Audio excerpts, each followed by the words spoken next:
Hello, everyone. Yeah, yeah, yeah, yeah.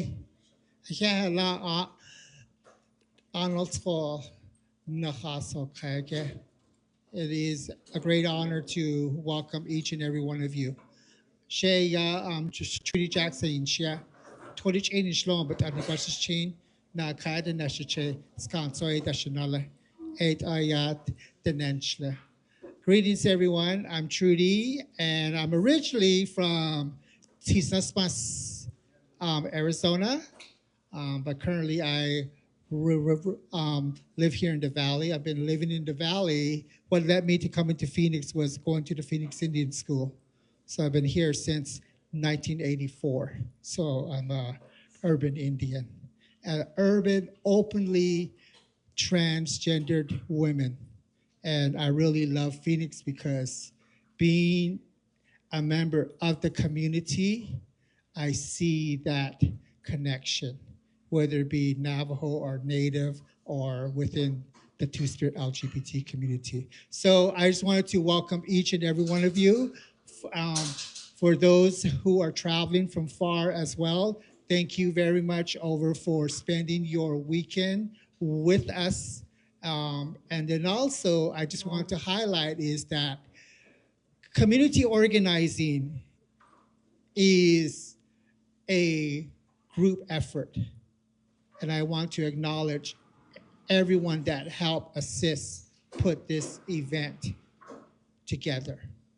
And then also to acknowledge Pastor Mary, who is here with Native American Urban Ministry to allow us over to have this space. And that's one thing that's good about Phoenix is when you need a space, you reach out over to your contacts. And then people that support you of your work. So I just want to acknowledge that. So with no further ado, I just want to say thank you to each and every one of you. But first and foremost is make sure that your parkings are validated. And those of you that are interested in streaming, please feel free. And then also just a few quick ground rules is being respectful. We have a timer, and then therefore we have questions, and no candidate will be receiving the same question. Everyone will be getting a unique question over of their own. Some of them will be pertaining to the overall Two-Spirit LGBT community, as well as what's going on back home on the reservation. And then also, if elected, what is your platform and your campaign going to do? Because we as urban Navajos, oftentimes, we have to go home and then therefore we just want to be included. So with no further ado, I have respectively asked a dear friend who I met during my undergrad when she was Miss Indian ASU, and I wanted to bring someone that is from the homeland here because we as Navajos, we are guests here on this land. So with that, I wanted to welcome Ms. Cher Thomas to do the little land acknowledgement. Thank you, Cher.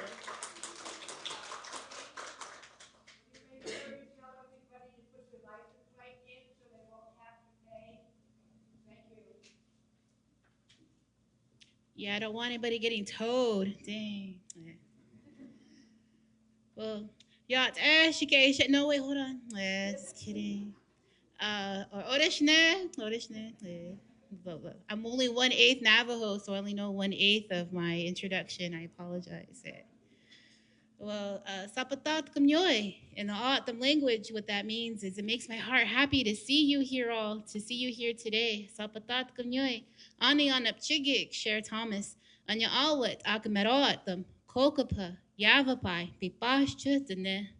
Nya amjad ad kuriaka majovat in Arishon. What I just said in the people's language, the O'odham yak. Good day. My name is Cher Thomas. I am Akimeroatam from the Hill River community. I am also part Pipash. My Pipash blood comes from the Salt River Pima Maricopa Indian community in the Lehigh village. I'm also part Kokapa. My grandfather is the late Frank Thomas. He was an esteemed Kokapa singer from Kanabai, where Arizona, California, and Mexico all meet. And then I'm also part Dene. The only thing I really know about my great-grandmother is that she was a weaver from the Two Gray Hills area. And I'm also part Yavapai. My Yavapai blood comes from the Fort McDowell Yavapai Apache Nation. A lot of people know my aunt. My aunt's out there. It's Pamela Mott.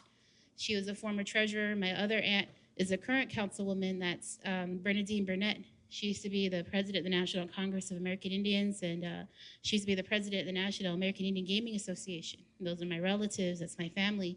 I come from District 6, Comatsk.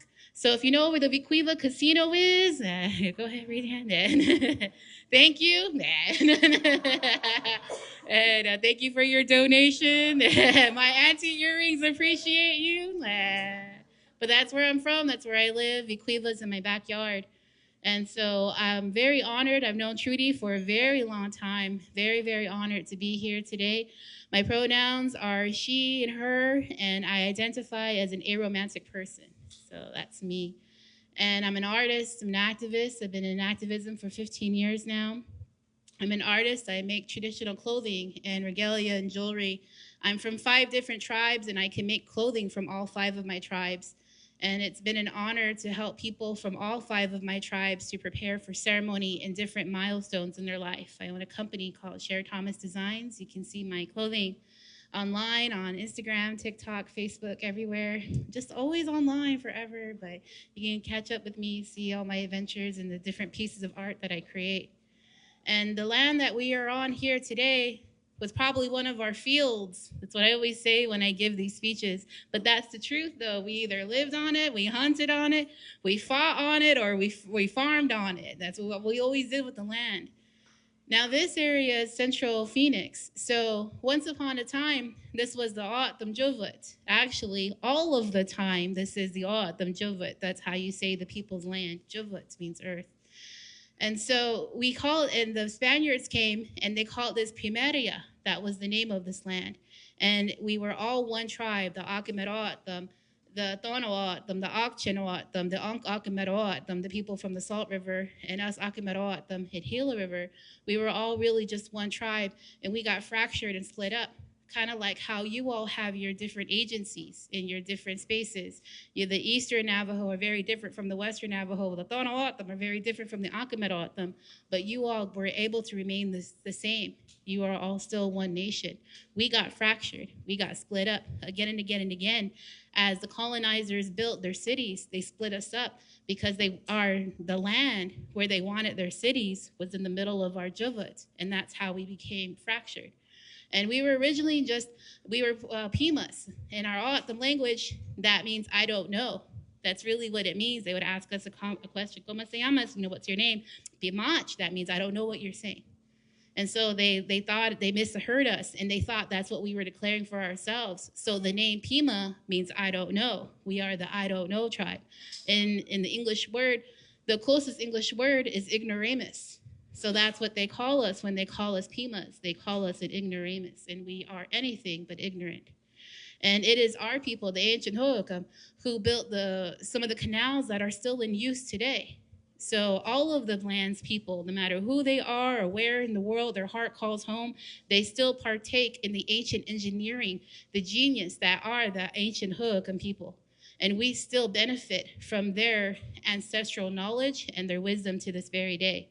And all of our people, no matter where they come from on the planet, bring their ancient wisdom with them to this place. This city, the Phoenix of Arizona, is an interesting space because we have cutting edge technology from the other side of the planet coming into our sphere, coming into our Jovut, making things like computer chips. And at the same time, we have ancient societies such as yourselves who find themselves a new home in our land. And we, the O'atam, have to balance it all out.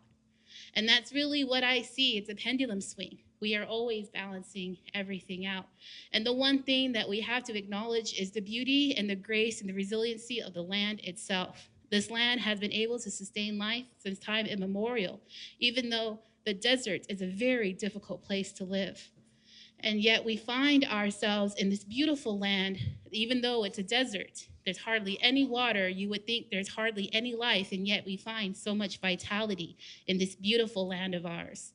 I'm so happy and honored to be given an opportunity to share with you a few words. And I know that, you're not detribalized. You are not separate. You are just simply here, but still a wholly indigenous space. And, I'm happy to hear that you still have ties to your homeland. And I know that the upcoming election is going to be a difficult decision for you all, my Dene relatives and friends. And as an aunt, them on the sidelines just watching, try not to place bets. Nah, just kidding. But I wish you all the best. You are my friends, you are my relatives. You've come here to this beautiful land, and you bring with you your ancient wisdom, your hard work, your determination, your grit, and your resiliency. And thank you for making this homeland of ours a more beautiful place. I'm very, very happy to be a part of such a movement, having a two-spirited themed forum for tribal leaders is very new in Indian country. And I want to acknowledge the incredible thing that is taking place today on our people's wonderful land. And so I'm so happy and thrilled to share with you the truth of this land, that we were once, how you are one strong nation still together, your different chapters, your different villages. We got fractured. We were split in half when they created the city of Tempe and Chandler. We got split up. That's how Salt River became separate from Gila River. And then it was originally Gila River and Ak-Chin, and then we got split up again when they created the city of Maricopa. And that's how we got Ak-Chin and Gila River. And we got split up again and again and again and again. And we as Indigenous people need to stay together and to have unity amongst ourselves. And so thank you so much for coming here today and bringing your best wishes for the future. I don't know what the future of the Navajo Nation is. It's not my place to decide. But as your friend and as your relative, I want you to know I wish you all the best. And I pray all the time for all the tribes that find themselves here in this beautiful homeland of mine. And thank you so much for making this city a better place. And I wish that you all continue to do so and bring every part of you to the forefront where there's enough space for all of us to dance. And so I was trying to think of a song, I like to sing. But the only song that kept coming to me, and this is a church, so I guess it makes sense, is the song Mary at the Cross, even though it kind of doesn't make sense for an election. But it's the song that comes to me. And so let's not fight it.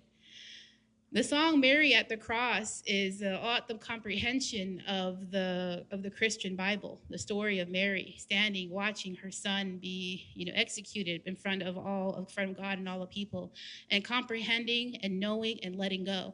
The moment where Mary lets go and allows her son to ascend into greatness. That is what the song Mary at the Cross is really about, is the comprehension that though we may lose something, we're losing this era, we're beginning a new era for the Navajo Nation.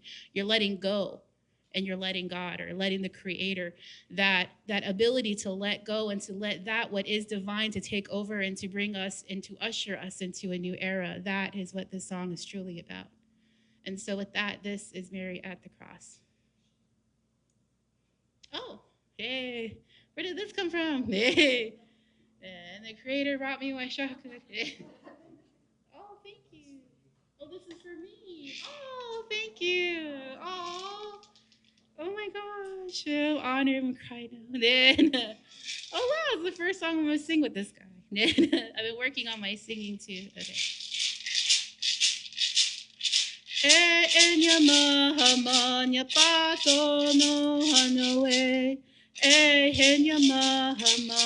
pato no hanawe. Gonna see shwakanai kashoy kamayoy kanam. Henya mahanam. Hokoy shoy hokoy chamoy taima. Gonna see shwakanai kashoy kamayoy kanam. Henya mahanam. Hokoy shoy hokoy chamoy taima. Kona se shwakana kashoy kamayoy kanam. Enyamahanam. Kakashoyoy kakachamoy taima. Kona se shwakana kashoy kamayoy kanam. Enyamahanam. Kakashoy kyoy kakachamoy taima. Manya Sapod, thank you so much. Have a good night.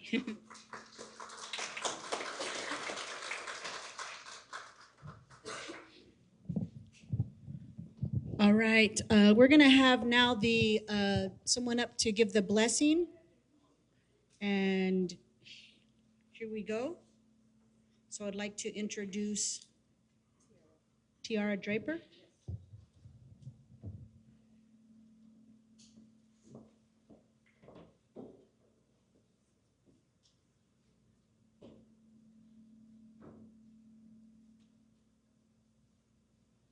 Ya'at'eh, Diye Tiara Draper Yanishya, Tanjikin Inishne, Izathana Bashishi, Twahed Lini Dashache, Kiani Dashanale. And I stand before you today as a very humbled and proud two-spirit sister. I've been out here in the city for quite a bit of years, and I do like to acknowledge the land that we are on. Thank you.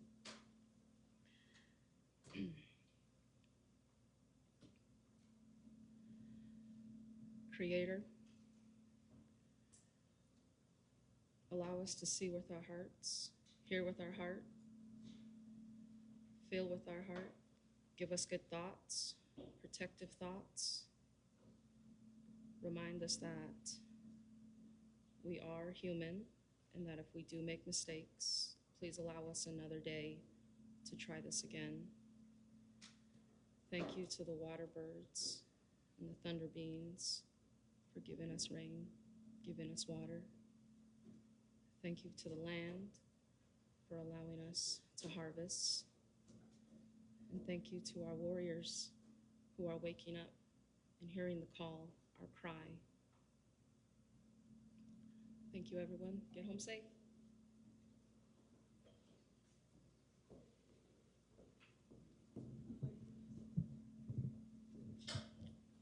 All right, we're about ready to move forward here. I'd like to introduce myself. My name is Deborah Ann Begay. I am from the great area of Lupton, Arizona. Who else is from Lupton in here? Raise your hand. All right. Wow, best looking people right here. I could see them already. All right. I am tonight's MC. I'm honored to be here. And I want to make it really, really clear how monumental this is. I know that Trudie did not recognize herself in the sense that she was the first trans that ran for Navajo Nation President. That's huge, okay? That's huge. She began to set the path forward for us. We have tonight, as a result, I heard the prayer as a result of what's happening. This is a spiritual fulfillment of what's supposed to happen. We have some really, really incredible females on the ballot. Am I supposed to say something about the men? Okay. We have some incredible females on the ballot. I'm happy that the men are here as well. We're going to introduce the candidates. We're going to have them come up and sit here. Okay? So I will introduce the candidates we have. And we're going to have the introduction. The candidates are going to give you their name, their clans, and their community. All right, so number one, candidate number one, candidate number two,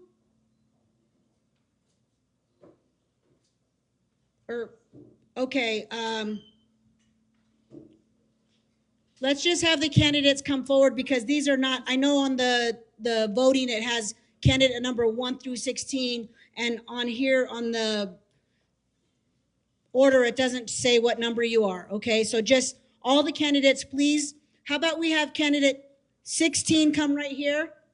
Candidate 16? All right. And I'm going to just say numbers, and if you're one of them, okay, candidate 12, come right here. All right. And then do we have a candidate 7? No? All right. Mr. Jones, would you come right here, please? I know you're a candidate. Let's see, who else do we have that's going to be a president? Come right here. Charlie. I'm saying these names because I don't know your number on the ballot. Our thing just says candidates number 1 through 14. All right, and who else do we have? Please come forward and sit at this table. Okay, do we have everybody seated?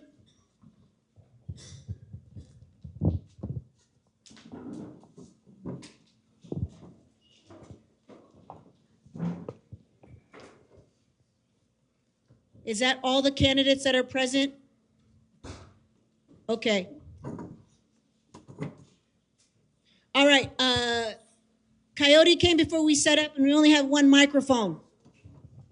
So we're going to have to pass it around. There you go. All right, so we're going to start on this side. They're going to, the candidate's going to give you their number that they are on the ballot, so you know what number they are on the ballot, and then introduce themselves.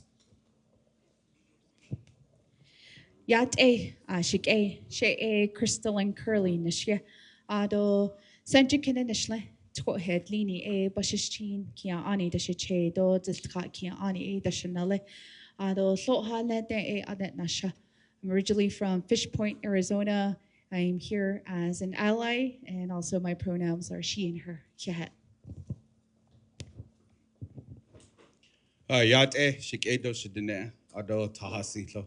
Say Dr. Jordan Bigayan Shia Ado Pimpatoni Twitch eating Nasha Kia Ani Ea Bashishin Ya eating a touching that's che Ado Tatnasani Dashnale Twinne Helite Nasha Ado Kutaya the Nanisha Yat Ehni Deshnit Anotso Asa no zone Epic Echo Yat Eho Ea Kun Nia Ado good evening everyone. Thank you for coming. Thank you for showing your interest and your participation in our Navajo Nation government. It's very important. So I applaud each and every one of you guys for coming this evening.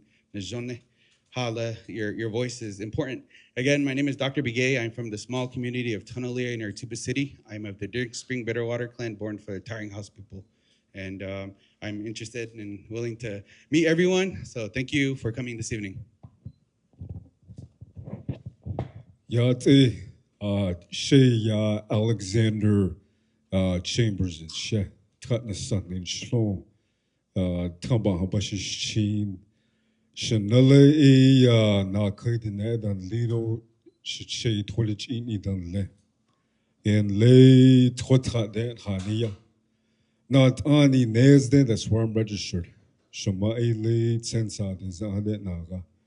And then Shele look anti Lenaga what I quite holds Doha holds Zobi Khaniako Kodo Shelid Hati. At least lived here for over 30 years. And so this is like my second home, the valley. Kodo I Hahas Igit. So when when I graduated high school, Kodo dati yado I laid and nansta totra bigijoko. What the ashi howen sogo?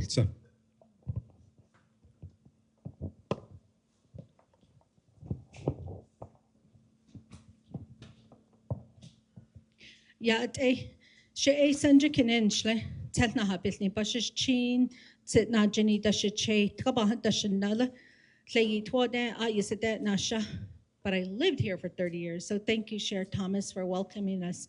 All of the Akamir Autumn that lived here have done amazing, amazing work in helping our Navajo professionals grow in your communities, Akiha and Chicago. And I'm here with my children today. They are helping to support us. Welcome to all of my candidates. My sister right here, her Sanjakina clan, and I believe somebody said they were Sanjakina here as well. So yes, thank you so much for that prayer. And then to my Nulla and Aryaj that's here. So thank you so much. I grew up on the nation, but I lived here the last 30 years. I raised my family here, and lived here and called this place home, and then was really fortunate a few years ago to go home and to be welcome home to do a lot of work with the community. So thank you so much for this open welcome.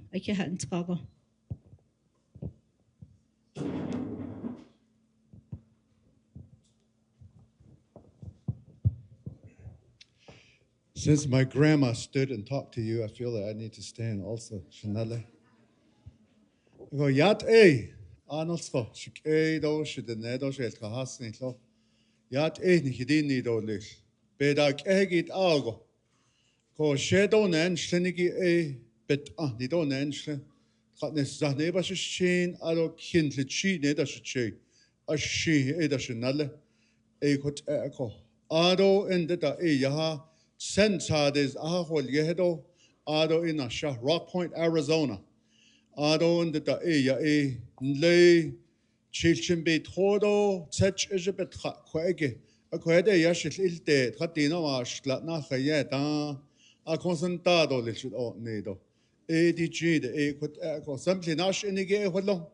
We've been married for about 35 years. Ado I have 3 children. I have 2 sons and 1 daughter.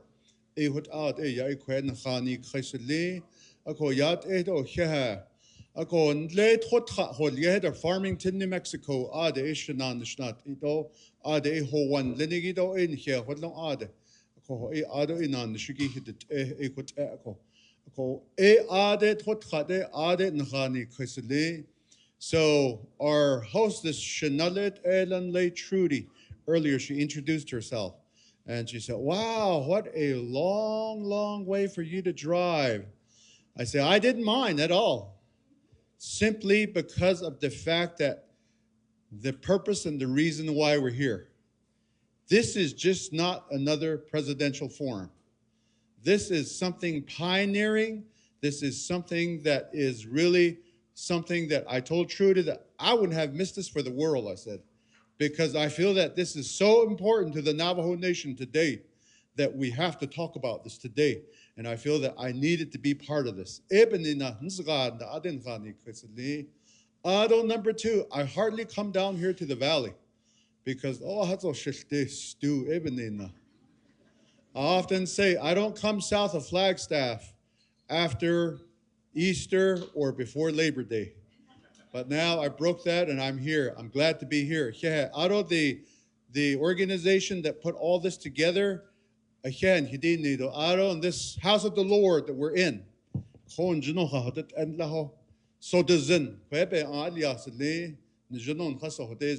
the song that was rendered too, utilizing that gourd.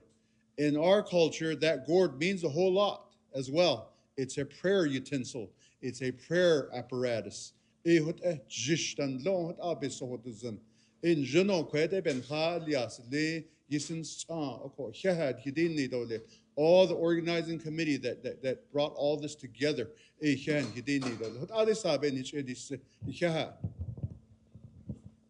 I stand or should I sit? Let's see.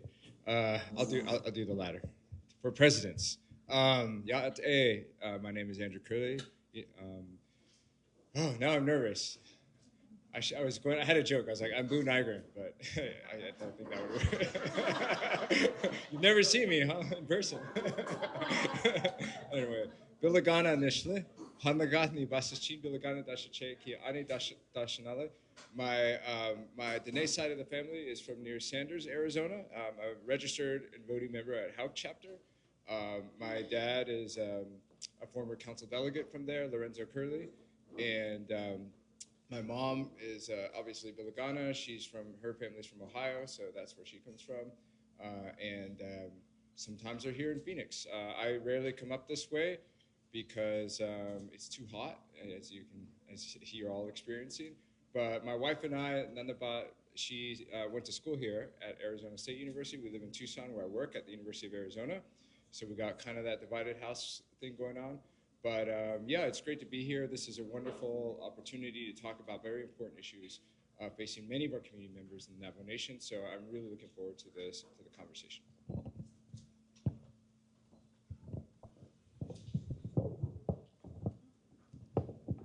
All right, so we got to hear from them. We got to hear a little joke as well. I told myself I had some jokes, but I think Cher out-joked me.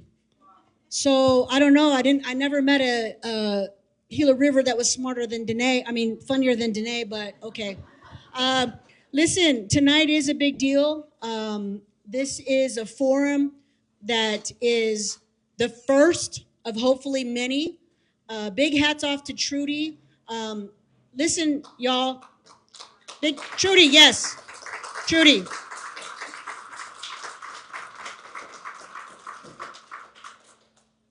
Things are changing. The world is changing. We're losing a lot of our young people. A lot of our young people.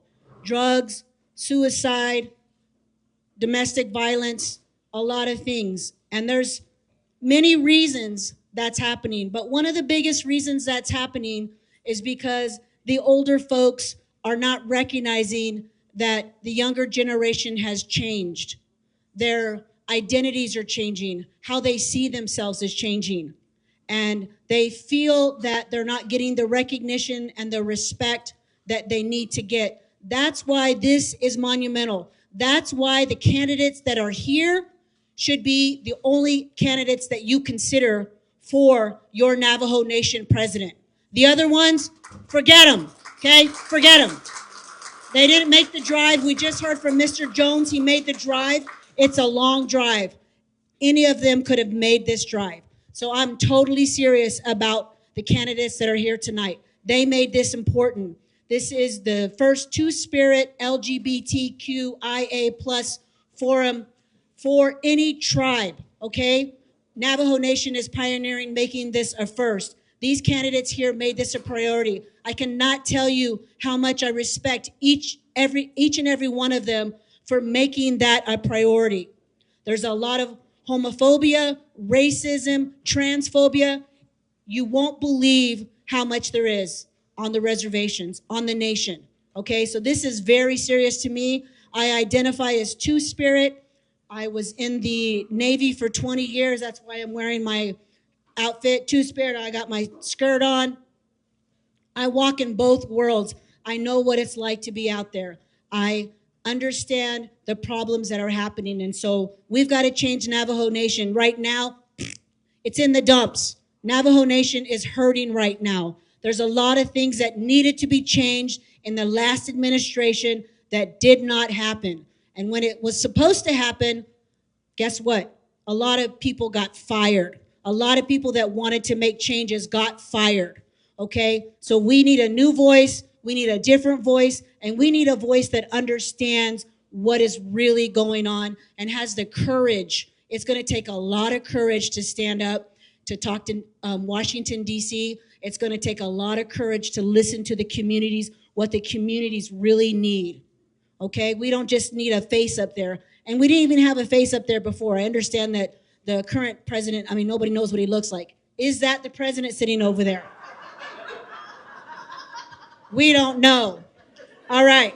So we have an individual that was going to ask questions. Are they here? Okay. Okay. So I'm going to ask the questions. Like Miss Trudie said, none of them are going to be the same. And I want to remind you, I want you to watch and listen to how the candidate answers these questions. Because you will know the candidate's heart. You will know the candidate's heart by how they listen, okay? So we will have the first question.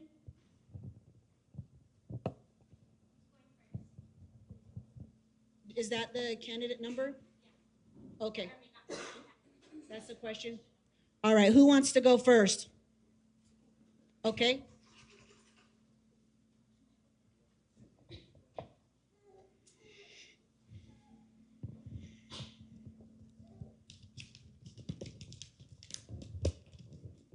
Question number 31.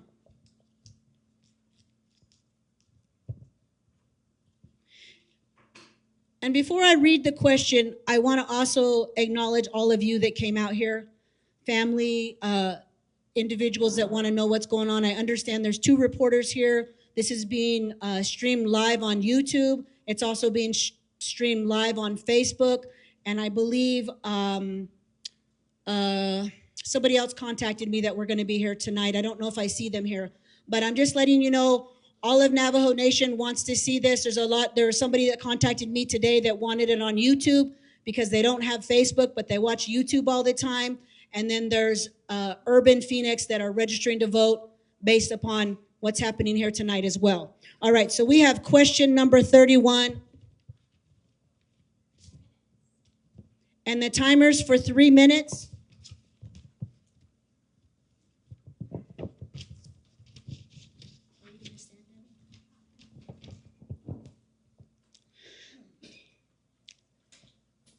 Governor of New York appointed the first trans woman in office under their leadership.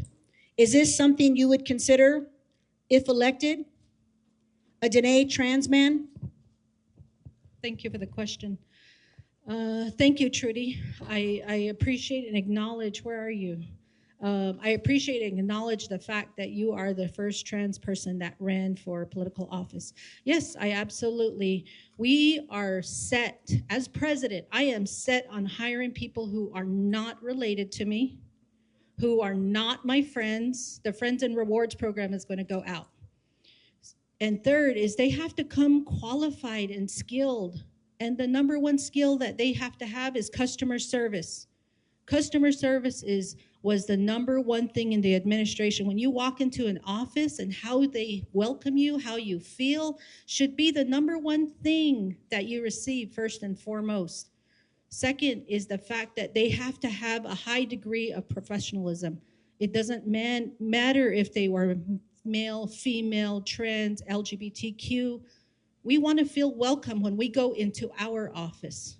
When you come home and you go into any office over there, the first thing we want to do is to treat you professionally, listen to what you're asking for, write it down, and make sure that at least 3 people know what it is you're requesting so that something in follow-up gets done. Action is so important, and it shouldn't matter if you're male, female, or LGBTQIA. Two-spirited people are very well, and they're professional individuals, and they serve in major capacities. They serve as judges, they serve as community advocates, they serve so many capacities, and we shouldn't tell somebody, oh, you're not welcome here because of your identity. That's not right. So we welcome everybody. Thank you. Thank you.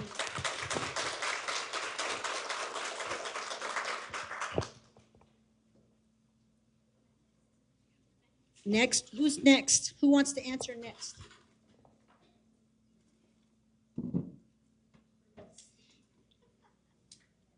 And I'll just say, I agree with the two-spirit welcoming. I don't know a smarter two-spirit than myself. So I'll just say that. Question number 25.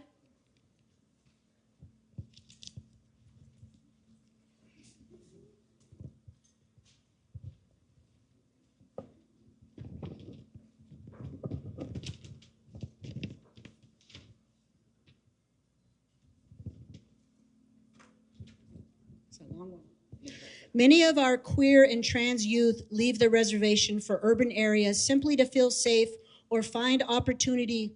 What economic, cultural, or leadership initiatives will you build so that 2SLGBTQIA plus Dene feel safe, valued, and economically empowered to bring their talents back home to Navajo Nation? Oh yeah, kodo shima do yat na nashik do sajeshi dinek echido abelaganek echido le do tsegi kodon khatahol aigi ba hinsen do kun haso khegi id shidi kwagi ba yat ki ba hastki shid do kon ani ne kodon ken khalchen hot be not de ko. This evening, is very sensitive subject, but we had to be respectful because there are many how you identify yourself as an individual. So thank you for the organizers for doing this evening. I'm joined here by my family. It reminds me back into the pageant, but I hope there's a sheep butchering after this. I'm just kidding. But for the question, I always go back to a lot of decisions that I make is back to the data that we do have. So with our two-spirited LGBTQIA plus community, I know there's little research that is out there. However, I know they are targeted for public safety, health, education, and employment, and economic opportunities.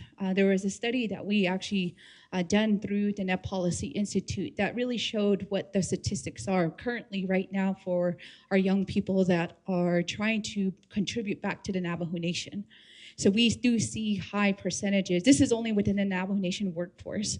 We see that that's discrimination, the ability to have increase in their job salaries or promotions, and they see and they're discriminated against. Now we have to look back at the current policies, but it takes back to an administration, a leader that's going to train the current workforce that is already there, being more acceptable, being more welcoming, and being able to give those same opportunities that our children need. As we mentioned earlier, this is not about discrimination. It is happening right now, even with our youth being discriminated that they don't have gray hair or black hair, they don't have that wisdom, or they can speak Navajo or don't speak Navajo, or they identify as a female or a male or intersex. You know, those are the things that we need to be an administration where an executive branch where you're able to train those individuals because they should have the same opportunities, access to job application, access to step increases, access to promotions, access to being able to apply for a business site lease, and even within law enforcement. And I think it goes all the way, trickles down, and it's just a domino effect. Once once our children feels discriminated, it goes into their mental health. So again, great subjects, but it's a lot of talked about tonight. Yeah. All right.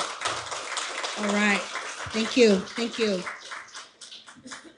Yeah, that was something that I said. Who wants to be next? All right, here we go. That's something I said online that I wanted to have a butchering tonight. Because, when you think about it, to be Navajo Nation President, what are your qualifications, right? I mean, and to be Miss Navajo Nation, I mean, you got to know how to do everything, okay? So I wanted to see who could butcher tonight, but some of the folks said, no, that's probably not a good idea. We couldn't find a big enough size drop cloth, so we were just, we'll save that for another time. But we have question number 42 for our next candidate.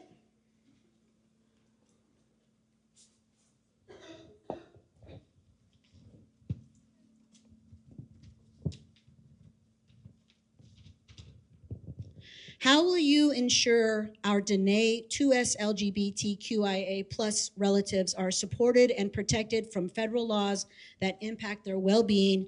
Give us one recent or current example. Nana shik di na at kitigi hashit au din Dene bayan ko baka. So good evening, everyone, again. Thank you to the organizers. Thank you to the fellow candidates running for the Navajo Nation President. Again, that we all have come here. So speaking to the question, one current situation that we're dealing with as far as our relatives, LGBTQ, two-spirited, is the DEI. Obviously, we know the federal government has really pulled back the DEI initiatives and really eliminated the equality, the inclusivity amongst our general population. And my administration, if elected for Navajo Nation President, would ensure that we institute a government-wide initiative to ensure that all our people are treated equally. And in that sense, we then will move on to the the idea that we have to address that Diné equality law, the ability for our Navajo people to marry same sex, same gender. And my administration would really make that tough decision. I know it's gone to council 2 times in a row, and on the here we mingle with it, and we haven't moved forward with it. But my administration, as president, I would really work with the council delegates. Hashit au I seen hit the le what the hindas tanigi hashit au ya dayafti au shin hat ado bantes keso ado ne beshpa dasa anigi bindashnisko akut au shin zonato halan hit the ne blashlight I see bahasti o yui ade kint kate and dahet neko they literally run away from home, because again, they struggle with depression, they struggle with bullying. We're talking about elementary age students having to try to navigate how they think just because of their sexual orientation, just because of how they identify themselves.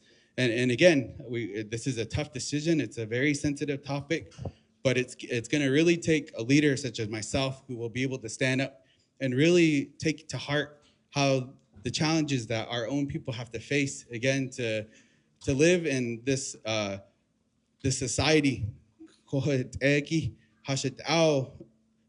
Again, we're having to balance our Western society of life and then our Navajo way of life.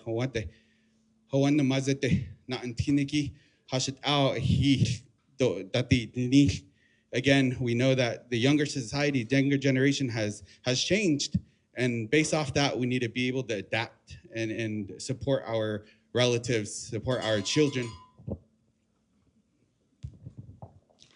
All right, thank you very much. Thank you. All right, who wants to go next? Okay. All right, so as you can tell, we've had 3 questions so far. These are not easy questions, okay? So as a reminder to you, Two-Spirit, we're smart. Okay, we're not playing games. Maybe you guys thought this was going to be what's the Two-Spirit's favorite color? Maybe you thought those are the kind of questions that were going to happen, but these are real questions that we want answered as a community. We've got number 40, Mr. Jones.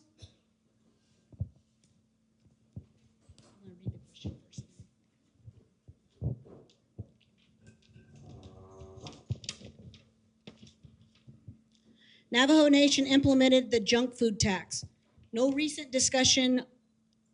Our communities are impacted with health concerns. As president, how will you reestablish this for a healthier Navajo Nation?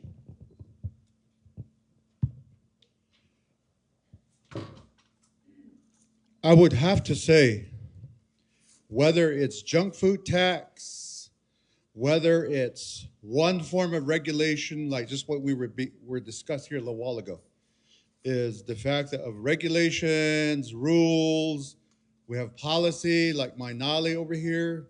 She used to be the head of the human resources. And their job is to implement the personnel policies.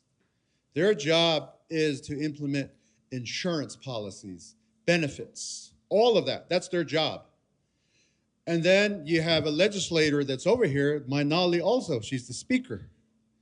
So these are all leaders that we have here. And my problem today, whether it's junk food tax or anything, is that we don't implement anything. We don't enforce it. For example, the junk food tax. The junk food tax is there. The tax is over to the tax commission. Then they go through the whole process. We have nothing to say where that junk food tax goes. If I were to ask probably the Navajo Nation Council, and I say, do you know what happens to the junk food tax? Probably more than half of them wouldn't even know where it goes. Because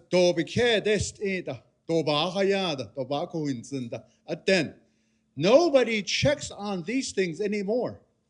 So we have to enforce the laws and the regulations that we have all together. Like, for example, discrimination. Discrimination has a huge page in the Navajo Nation Personnel Policies, DPM. There's a huge page because it's under Title VII. of the national federal Title VII anti-discrimination law. Religion, creed, sexual orientation, these other things. You can just take that sexual orientation by itself and you can prosecute it. But we don't do that. So it seems like what we have to do is basically we have to begin with enforcing the laws that we already have in place right now. That's where it begins.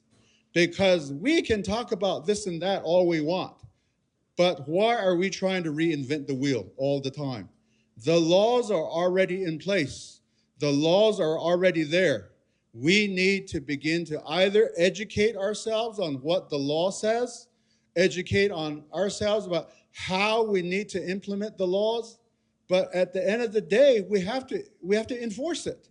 Maybe we need to start hiring lawyers who understand what the law actually says. So these are some things that bothers me and that has prompted me to say, I think I better go on the other side of the fence over here and go to the executive branch and run for president.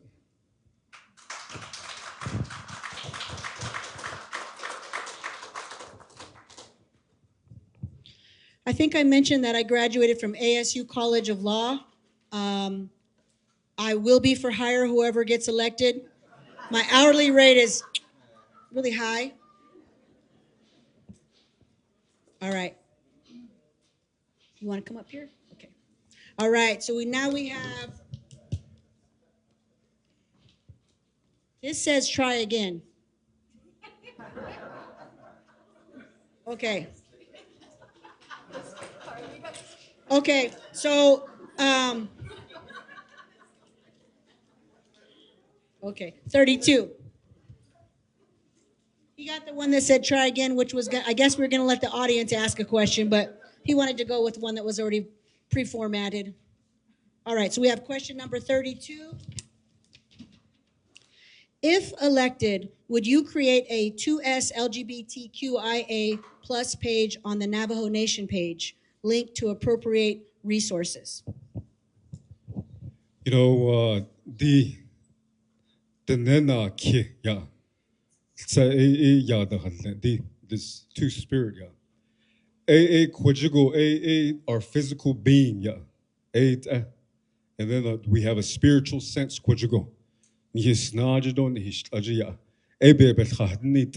and somewhere in between that,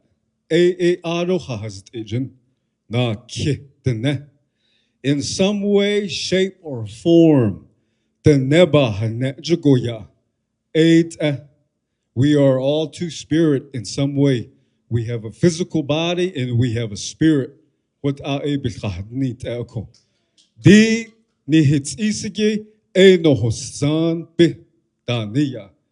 then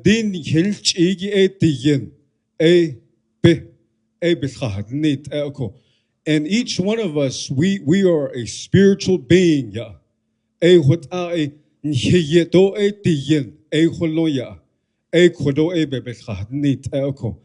And anything we talk about, a very sensitive subject.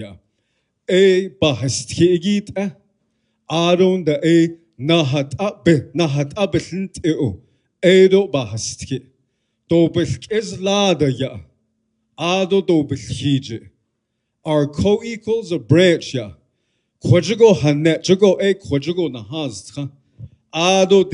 interpretation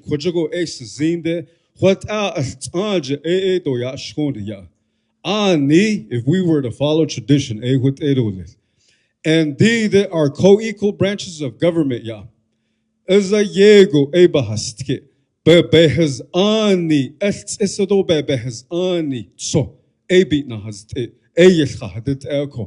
and when we discuss very sensitive issues like this, there's no right or wrong answer. If you really think about it, and so to answer your question, yes, because every one of us is special. So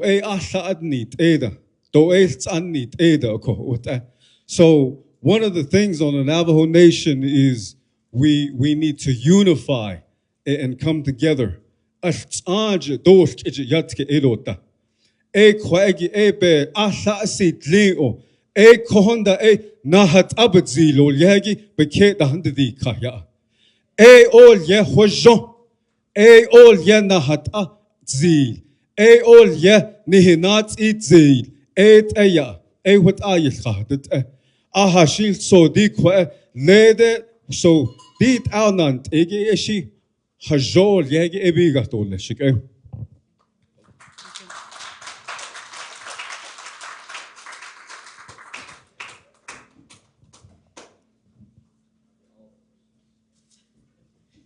I'll just say real quickly, that last question and that last answer is why this is important, because we wouldn't have gotten to hear that side from that candidate if we did not have this forum. That's a very personal, deep answer we just heard. And so that's why that's important, or that's why this is important. All right, we have question number 6.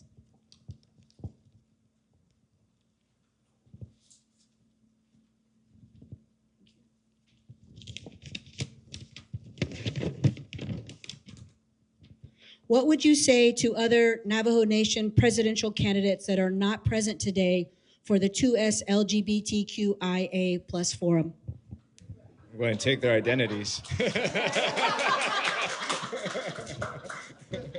I'm going to start collecting money on their behalf. I mean, I think you said it earlier.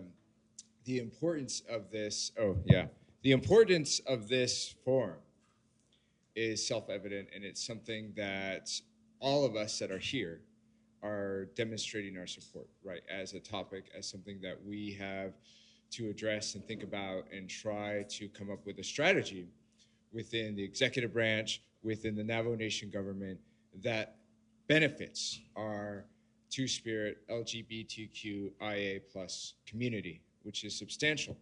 And I think part of the problem is that we have a discriminatory culture in the Navajo Nation against many people who identify on any of these categories, right? Or between these categories. And that creates harm for our nation. And that is part of the reason why a lot of people don't live in the Navajo Nation. I know this is for a fact and we don't want to admit it, but it's true. And so this is something we have to address, not just the policies, not just the law, but the culture that we create, the culture that is demonstrated and started by leadership, right? And the fact that we are here is showing a different approach to that, all of us here, right? The ones that aren't here are perpetuating a culture of discrimination. And I don't say that lightly. That is a fact. And I think that, you know, if these people find this important, that they want to foster a community for Two-Spirit, LGBTQIA plus community members. They want to create conditions for economic employment. They want to create a safe environment. They want to end harassment, you know, either subtle or overt. Then they need to be down here in addressing these questions, you know, and that's what I would say to them. So that's my answer. I didn't even need 3 minutes. All right, thank you so much. I will emphasize that we have a lot of viewers in cyberspace. We have a lot of viewers. And I just want to make it clear that this took a lot of courage for Trudie to put on. This was a dream. This was a vision she had. This took a lot of courage. And for you all to take it serious is a sign of what's to come. So whoever's out there voting, all of you and Navajo Nation, I do not want you to vote for anybody else except who's here today. I want this to be a message, a loud message, okay?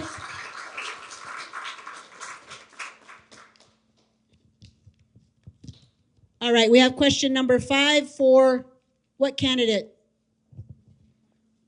Debbie?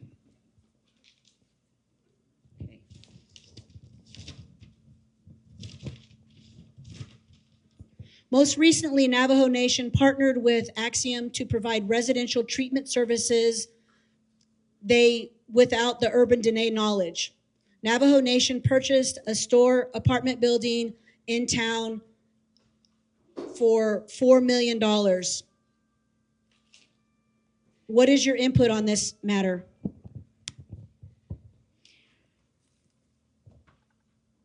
I think that that purchase happened the way our government is functioning right now, without conversation, without communication, without understanding about why, or even, when we look around, real estate is very, very important. It's very valuable. It helps us as a nation to grow. But when we make purchases without having conversations and talking to each and every one of you, you might have ideas that our leadership doesn't have. If we don't hear from them, then everything happens as a transaction. And a very, very good example of a very poor decision-making process was what? The Washington House. We hear it from social media all the time. And there was a time where I went to DC and I went to see the physical building, and I was like, oh my gosh. 24th Council, the previous administration, they poured a lot of money into that. Where did that put you and me? We had no say in that process. And today that continues. There's even more that happened in this administration. And when you stand up to those situations, when people don't want to tell you, you get fired. You get terminated. You get kicked out. You get pushed out. When you have the courage and the proven experience to stand up to people and tell them, no, ade, hey, Shaw, this isn't right. We have to use our voices to speak to people. We can't sit back and shy away, or we can't sit back and eat popcorn. We need to stand up and say something. And a lot of people say, ade, that's enough, calm down. That calm down is why we're here today. We need to speak up and say things like that. And so this treatment center is a 92-bed facility. Is it full? Mm-mm. We can barely fill the beds. I'm grateful people are getting the services I need, because I've heard from some of the people what it's like. And I'm grateful it's there because I'm a social worker. I understand what treatment and intervention and clinical therapy, how valuable it is for our people who are houseless. I know and believe that they're getting the treatment that's critical, but we could have been a part of that conversation from our current leadership. Somebody could have talked to us and said, hey, let's have a meeting down here at the Lutheran Church or at the Phoenix Indian Center or at the local nearby places. Let's have this conversation because this is what we're doing. And directors right now are so loyal that they're not even talking to you and me about it. Council members are very loyal, and they're not talking to you and me about it, and that's not right. Please don't leave me out of the process, because I live and I care about our people, and I vote. Thank you. All right. We have the speaker next.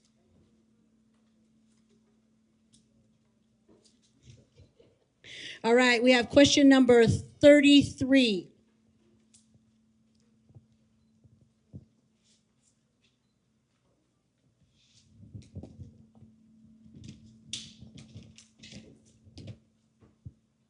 What immediate measures are being put in place to create stronger safeguards and roadblocks that keep predators, traffickers, and fraudulent sober living operators out of our tribal communities and tribal lands? I think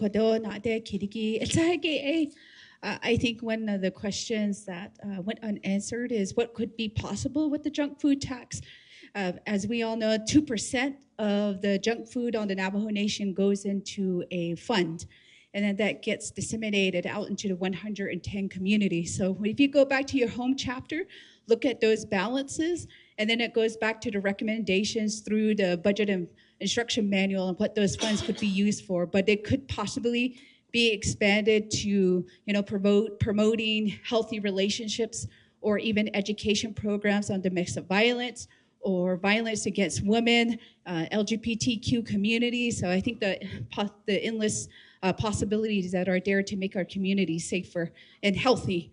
And then for the question, is what are the immediate things that could come into place regarding safety, violence, and all of the barriers? A lot of the things is just giving that first is through love. And I think as a people, if we don't acknowledge love, if we don't acknowledge compassion, then we're just going to be in this cycle over and over again. Being able to talk freely, everybody should be able to freely available to express how you feel, your identity, and that has changed. And I think that we're in a very special, unique era that we feel free to talk about these issues. And being able to say back then in the past, they've done through many studies, but we were unsure of where these barriers were for our relatives that were LGBTQ or two-spirited. So now is that time to say, okay, this is the issue, this is what needs to happen. And it goes down into healthcare, education, and then they shouldn't be turned away because we do see the statistics of high increases of how much harm, how much exclusion, and how much, the morale that they have is diminishing. And then that leads to suicide, it leads to substance abuse. But being able, the first step is through love and acceptance. And then we can talk about the solutions, being able to see hand in hand what could possibly be done. And I think that is the first obstacle. And then immediate action will potentially follow through because we have, millions of trust funds accounts that are sitting in our banks, but how do you access those that are geared equally to everybody? Those are the conversation that this nation is ready for. And I think we're in that time and space where we can freely talk about it and say, this is the direction that we're going to lead. So a lot of the connection underneath the resources of the executive branch, we have those experts that are already there, but it's just making it, how do we include it already? Those action steps, and the first 100 days of any administration has to include that. How to make it available for everyone that could feel like they do belong there. Thank you. Thank you.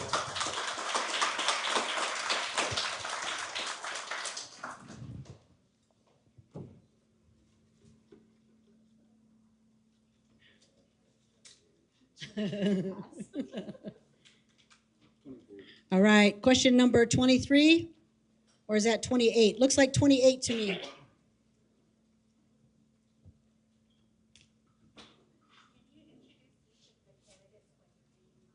Yes.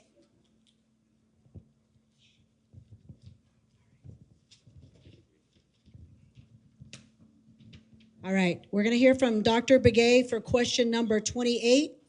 Before colonization, many indigenous cultures recognized and respected people of diverse gender identities and roles. How will you work to ensure 2SLGBTQIA plus Dene people are treated with dignity and included in Navajo Nation leadership, healthcare, education, and community spaces? So, na the kidigi, the hashit au nihitene.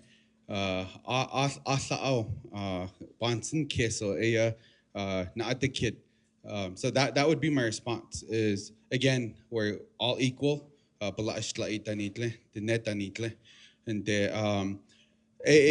na the nepenat ani sali ko alanja the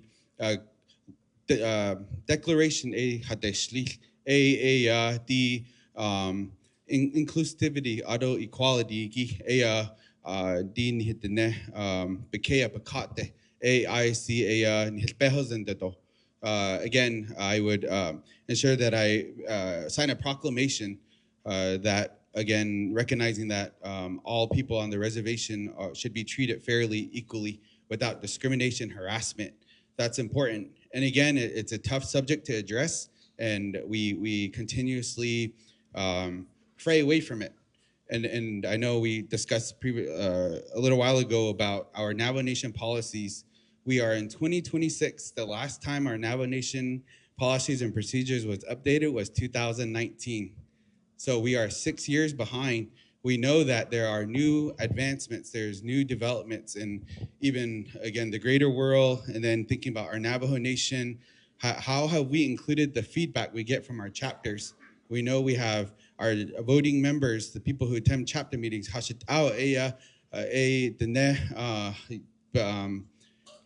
do they participate in the Navajo government? How is that information included in our policies and procedures? How are we delivering our services? We talked about how are we going to address mental health, behavioral health. I do got to give a shout out to our current programs who do the best they can. Again, shout out to the over 5,000 Navajo Nation employees who are working out there day to day, Monday through Friday, 8 to 5, providing the best they can for our people. Thank you, Navajo Nation employees. If you work for the Navajo Nation, thank you. I'm a principal social worker. Day in, day out, I work with my colleagues on adult protective services, child protective services, and a lot of these atrocities, a lot of these inequities,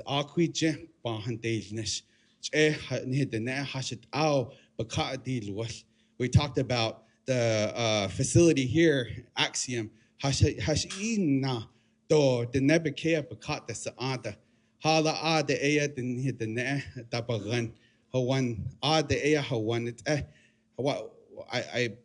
don't and although the operation of those facilities. Thank you. All right. Who's next?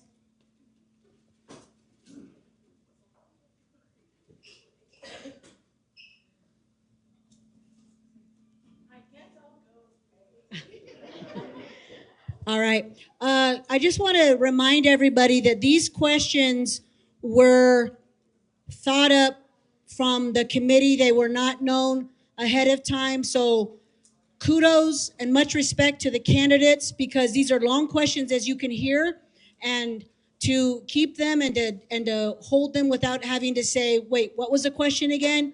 Because I'm sure they're nervous. And the candidates that did contact me ahead of time and wanted the questions, they're not here because I told them, no, you don't come if you're trying to cheat. We don't want cheaters at the forum, okay? So that's why they're not here. All right, question number 12. And we have Mr. Jones answering.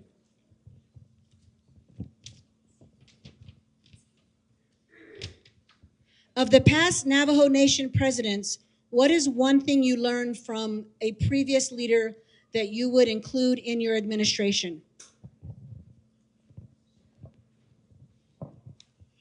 There are several.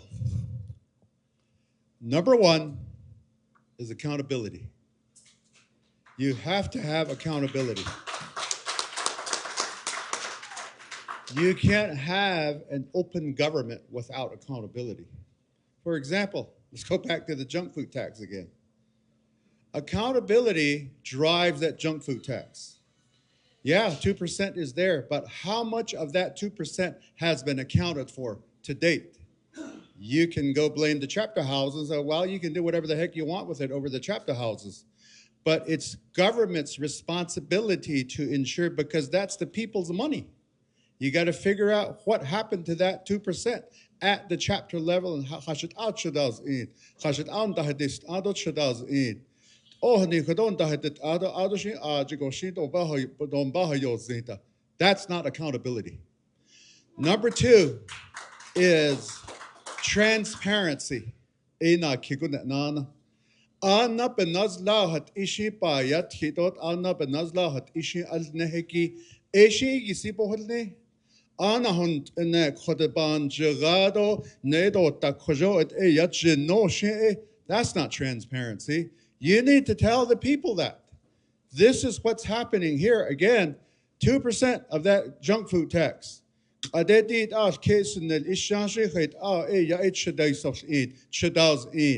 That's transparency. And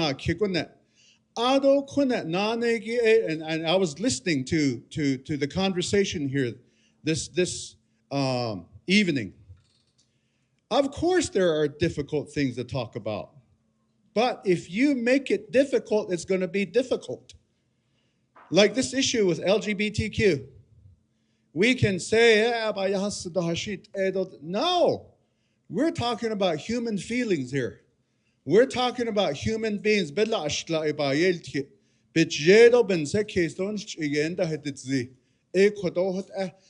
need love just like I need love, and you need love.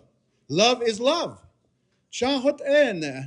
So what is so embarrassing, what is so hard about talking about a human comfort, human stability? That's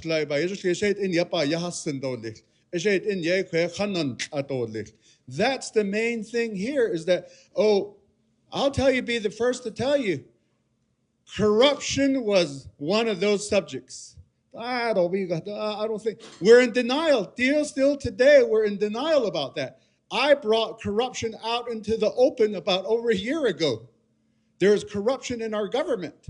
There's corruption in every part of Navajo society today. We have to talk about it openly. Thank you. All right, all right. I don't know if I told everybody here, but I'm a judge, okay? I'm Judge Begay, which means that I kind of make the rules. So this is kind of like my court. And I forgot to tell everybody that we don't want clapping when a candidate's up here and answers a question. This is not a popularity contest. This is a time to hear the question. So we're going to imagine that clapping was for all the candidates. We don't want any more clapping after the question. And just to reconfirm or sort of, with the LGBTQIA, I mean, it is feelings, but it's our identities. It goes beyond our feelings, okay? It's our identities. That's why we're here. That's why it's important. So like I said in the beginning, okay, listen to these answers. Listen to how they're answered. It will tell you a lot. Next question, please.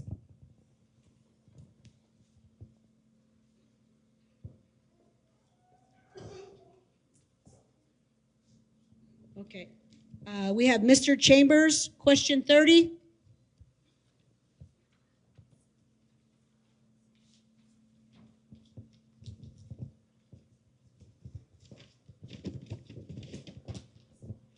All right. There has been backlash on the 2SLGBTQIA plus forum in Phoenix.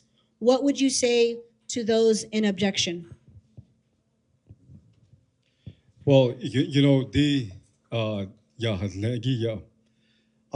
so, this issue it's just not about that one issue. It's about human rights. It's about individual rights as a person. And we certainly have protections in the law. We are probably the only demographic that's listed in federal code, Title 25 in the United States. We are the only demographic that's listed as Native American people. And if you think about it, that's a very powerful statement. See Washington, and at the same time, we have that inherent sovereign right, to be people and to create a free enterprise, to create enterprise, and to create that government. And there's no other demographic in that, and that speaks volume. And it's not just here in Phoenix; it's all over. There's discrimination. My brother Shidi, he was a two-spirit. I had 9 brothers, and I lost 4 of them. Every year, I lost half my brothers to alcoholism, drugs. It was the main thing. But one of them, he used to live down here. They found his body in an alley, and this was a few years ago. And Dobahos in the. We still to this day we don't know who did it. And my brother, And and to this day, there's no answer. So, you know, when I came here today, I thought of my brother, you know, because I know for a fact that he used to get bullied. You know, he used to get picked on. And but he was the most taught. He had more friends than anybody. Okay, and without ba hui hun zino ban sis keso ya. You know, that's one of those issues. There's so many issues in this conversation. Like I said, there's no really wrong or right answer. As a people, nasi kaya, bin nasi ka, and we are moving forward in the right direction. As a community, yeah, we discuss these things together.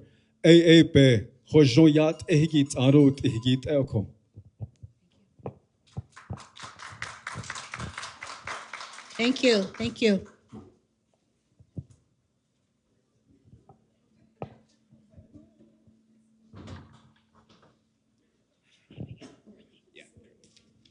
All right, we have candidate Curley next. One of the two. Could also be Boo, we don't know. Number 22.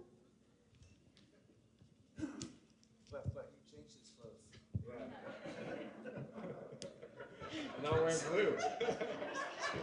Y'all know Boo is watching right now, right? I know he is.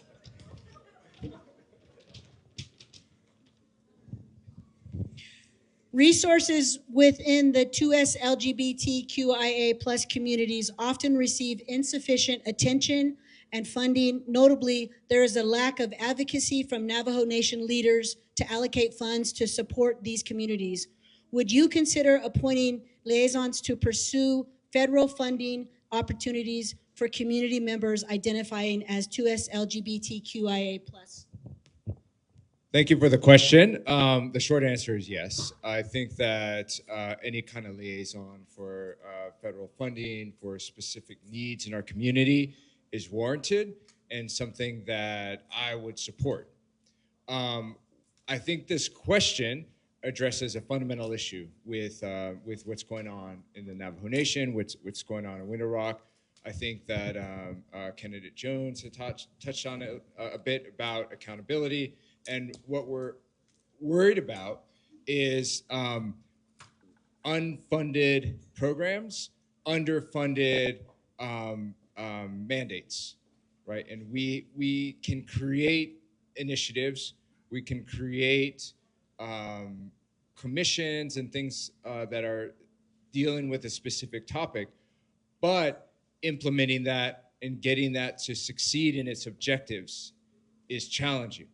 So, for example, you know, this is a challenging forum, I'll admit, because how do you study? How do you prepare for it? And so part of what my preparation for this forum was listening to the last meeting of the Missing and Murdered Indigenous Women group that Delegate Amber Crotty had helped to spearhead and lead, and some of the struggles that they're having as an organization in implementing its objectives. And part of it has to do with where money goes.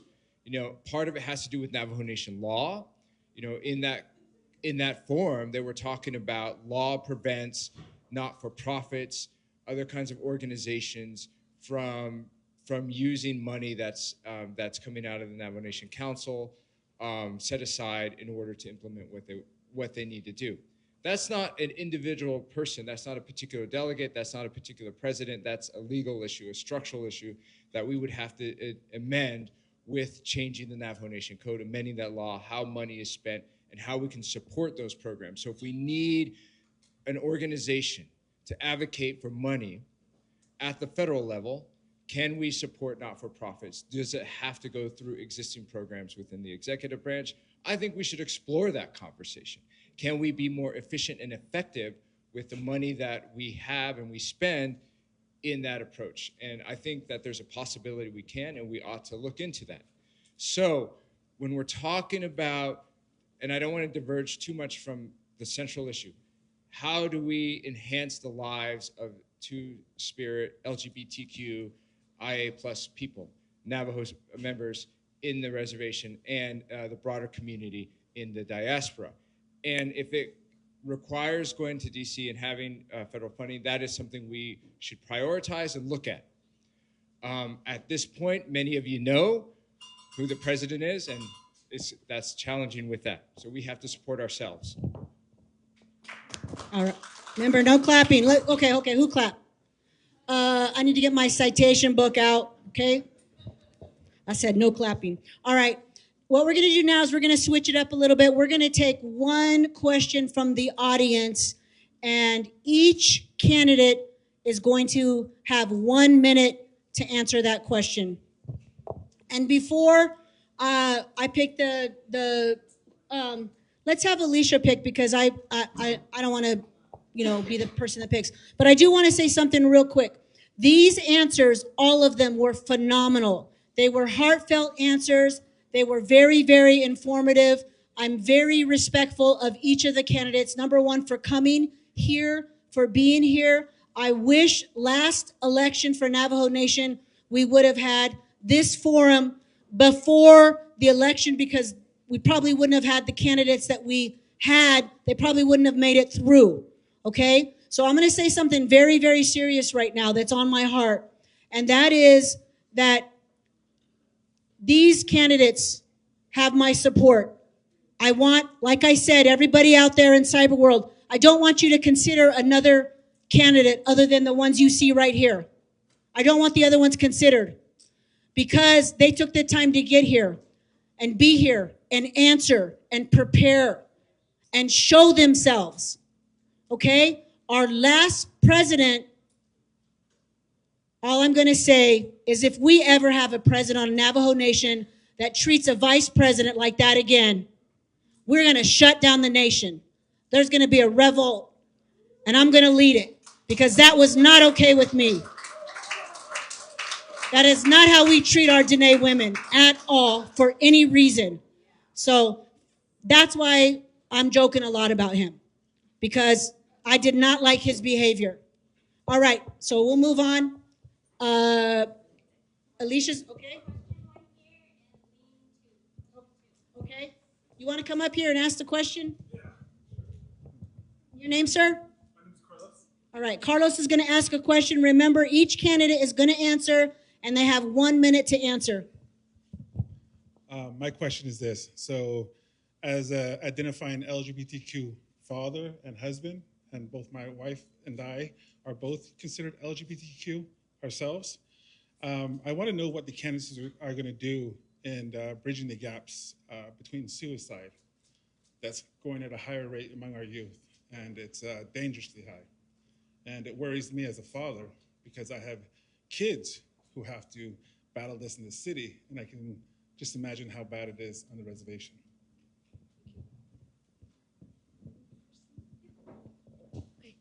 Thank you, Carlos. Ado kodo na ade kirigi suicide prevention, and I think that this is a very sensitive thing to talk about. But we're in that day and age where we do have to talk about mental health. Having a psychology degree background and being able to help try to deter crime and also heal individuals, I think that's the key. Because we're in that space and time where we have to heal as a nation. We have to love, and we have to provide that comfort and compassion. And if you look back at the statistics, when we look at suicide prevention, many of our trans men and women, they have the highest rate of suicide.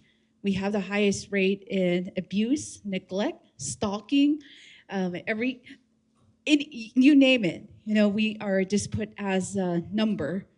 And here we have to make sure that we have to allow that space for having that talking circle. How do we move forward past that? And then based on statistics and based on findings, all it takes is one person and one affirming school to make that change. All right, yat enana. Di na dekitigi a suicide prevention hashit awaya bondilnish. So suicide is preventable. That's number one. Suicide can be prevented. If it just takes one person to know applied So it's called ASSIST, Applied Suicide Intervention Skills Training. Asking the person, are you safe? And then 2 is responding. How are you going to respond? We know the Navajo Nation is a large reservation, over 27,000 square miles.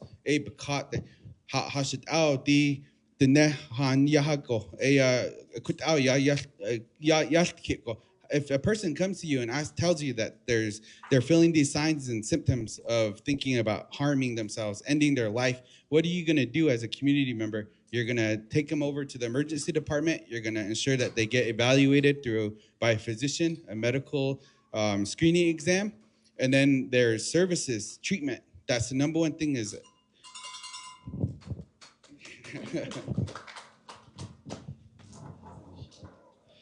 Yeah,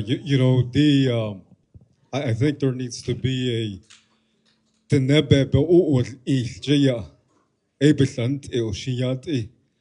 and because there's a cultural side to it. Citizen, bahaloya, ado sin, bahalo, ado ze, bahalo, kojigo hidden. That's how, whatever belief you have, whether it's NAC, Hojonja, or church, because, what your belief,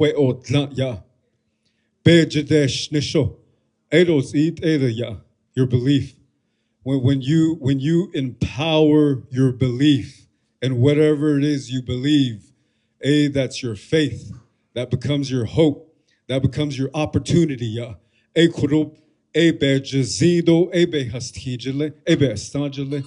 so that's just what I see. And then there's the Western part of it that, medically that could be a part of it too. Thank you. Yeah, I just want to acknowledge Delegate Claus here, and she came a long way too. So suicide is a very, very, very sensitive word, and it can be something that can stop us all in our tracks. But the one thing is, not one single one of us is separated from the issue. Someone in our family has always talked about self-harm, self-hurt. And we have tools like ASSIST. I was once an ASSIST trainer and worked probably 3 to 5 years working with people, helping them to prevent suicide and self-injury. And I know that there might even be people in here who've dealt with the permanent decisions of loved ones who brought this into their lives. When we have trainings and we speak about it, recognize the deep injuries that this can cause, but also reminding young people and all people is that the pains that we suffer with are temporary. By listening, sitting, talking with somebody, we definitely can make those changes. Is it already out? Oh my gosh, that was fast. Oh, it's 1 minute, huh?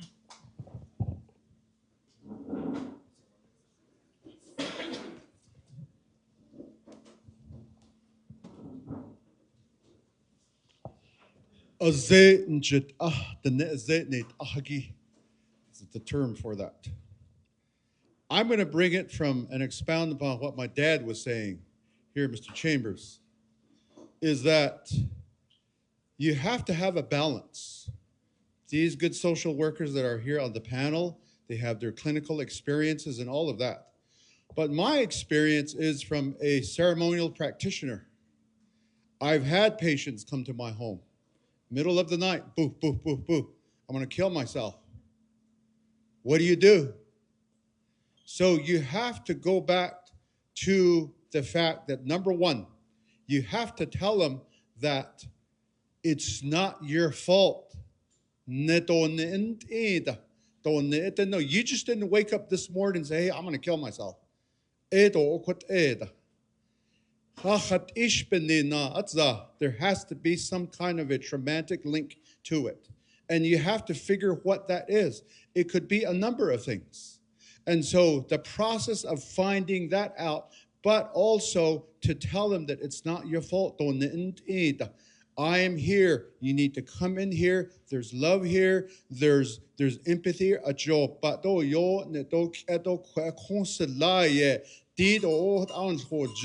Those seem to be the balanced part of what we're trying to do here. And that would be something that I would sincerely, equally, and wholeheartedly initiate.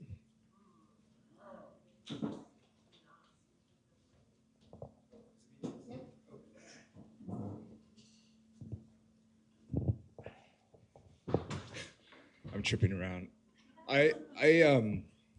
This is a very serious subject, and I feel that you can't say that there's one solution or that any of us can solve, suicide rate happening here or or outside the Navajo Nation. We can try to implement programs that help. I mean, if you deal with people who struggle with addiction, which I have, and when you're dealing with people who have said that they've tried to kill themselves, it's such a difficult moment to think about that person would go to that point in their lives. And how can any of us intervene and prevent that? It's really hard. Anyone who's dealt with this. And so we need to be aware of the challenge of that task, but also to know where our government can make some improvements or can gesture in the right direction. I do believe our Division of Health and Human Services can help us, and our Division of Education. I'll stop there, but thank you. Thank you, and thank you for that very vulnerable question. Appreciate that. We'll come up with our next question. And again, going to ask a question, and there's 1 minute to answer. Ja, she'elin betsuyin, she'kilachitni, and schlitzotsohni, bashishchin, Trudie Jackson. Yeah, everybody, thank you for coming. This is such a huge turnout. When I walked in, there weren't this many people, so this is beautiful. So I have a two-parter question for everybody here. I listen to council, and I share a lot of information from the OPVP office as well. So my questions are, when is the last time right now in 2026, there are over 80 legislations. How many have all of you commented on for record, whether in support of any legislation or not? I just want to make sure that people here are engaged and not just running to put my name out there to be president. I want to know if every candidate here has been commenting on these legislations. Second part, there is a legislation that keeps dying, and it's for same-sex marriage. And it does not pass council. And I want to know from each of you, yes or no, if it passes council during your tenure, will you sign that legislation into law for same-sex marriage?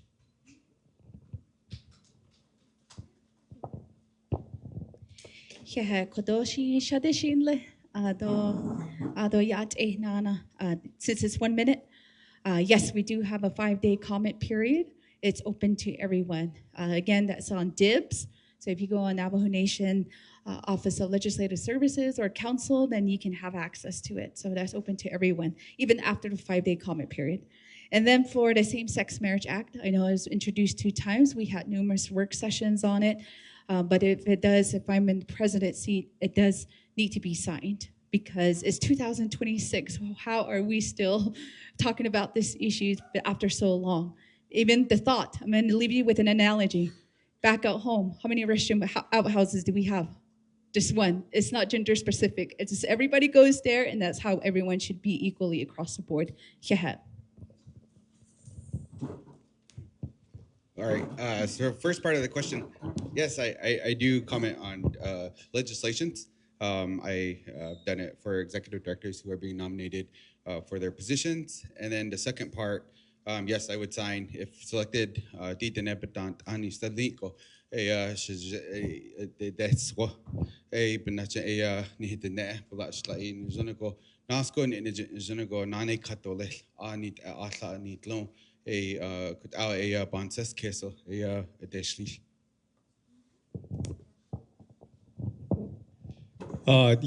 I do comment both digitally and verbally.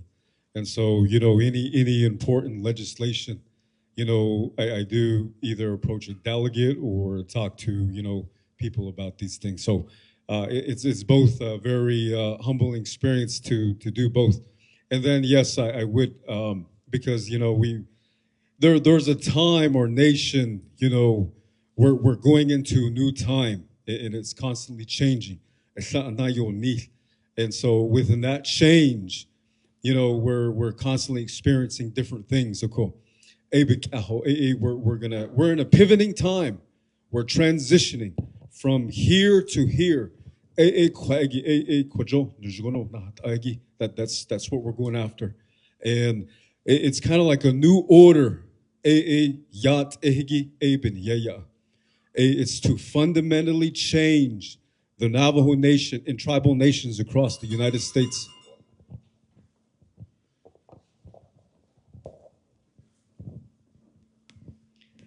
Yes, I have commented on legislation numerous times.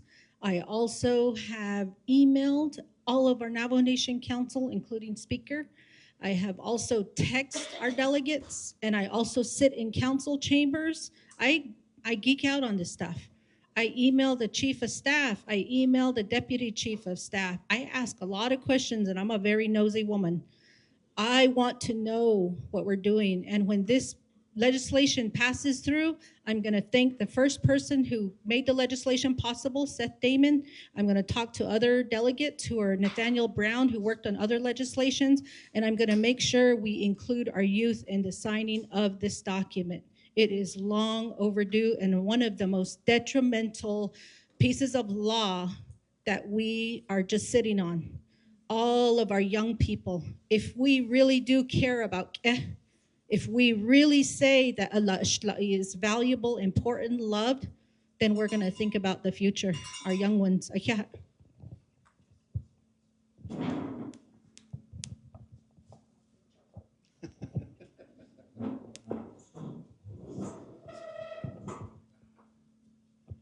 Legislation 139-23.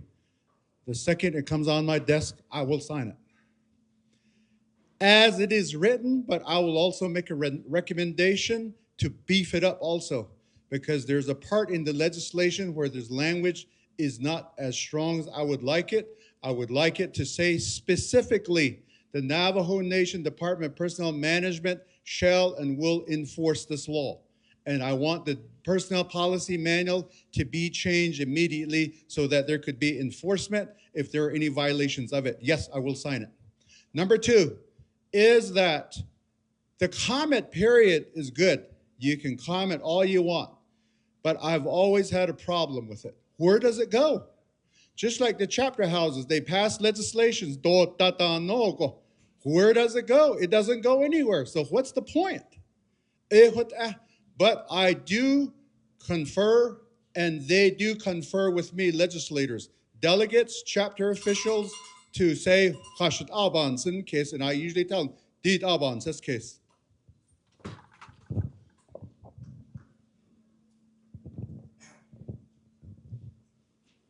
I can answer this question, both questions at the same time. So before we had the 5-day comment period, we didn't have any way of expressing our opinion on a legislation or an action of council or the Navajo Nation President, except for in the form of the Navajo Times op-ed section. And when the original law against the Native Marriage Protection Act that was passed in 2005 came out, I wrote an op-ed against it. So I've been opposed to that law since for, what is it now, 21 years? So I would sign any kind of law to rescind that, And right now the situation is a little tricky because the Attorney General has just issued an opinion on it, saying they're not going to enforce it based on some sort of constitutional understanding of different titles, which doesn't exist. And so we do need to address this issue with government reform. If we might need to have a constitution that elevates certain laws. In this case, he cites Title I. So yes, yes, and yes. All right, so there you have it. All the candidates that are up here before you said yes, yes, yes. Remember that. Now we have another question that we're going to start with. Back to the questions. Thank you so much for that question. That was a very important question. Miss Debbie?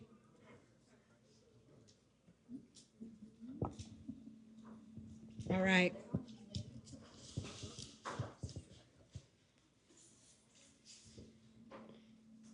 We have number 26.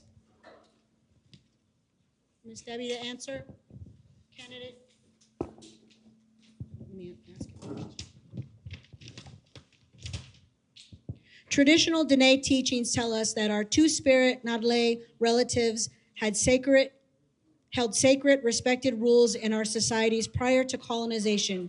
How will you use your platform and the office of the president to counter Western religion stigmas and re-educate our communities on a version of kinship that actively embraces 2SLGBTQIA plus relatives?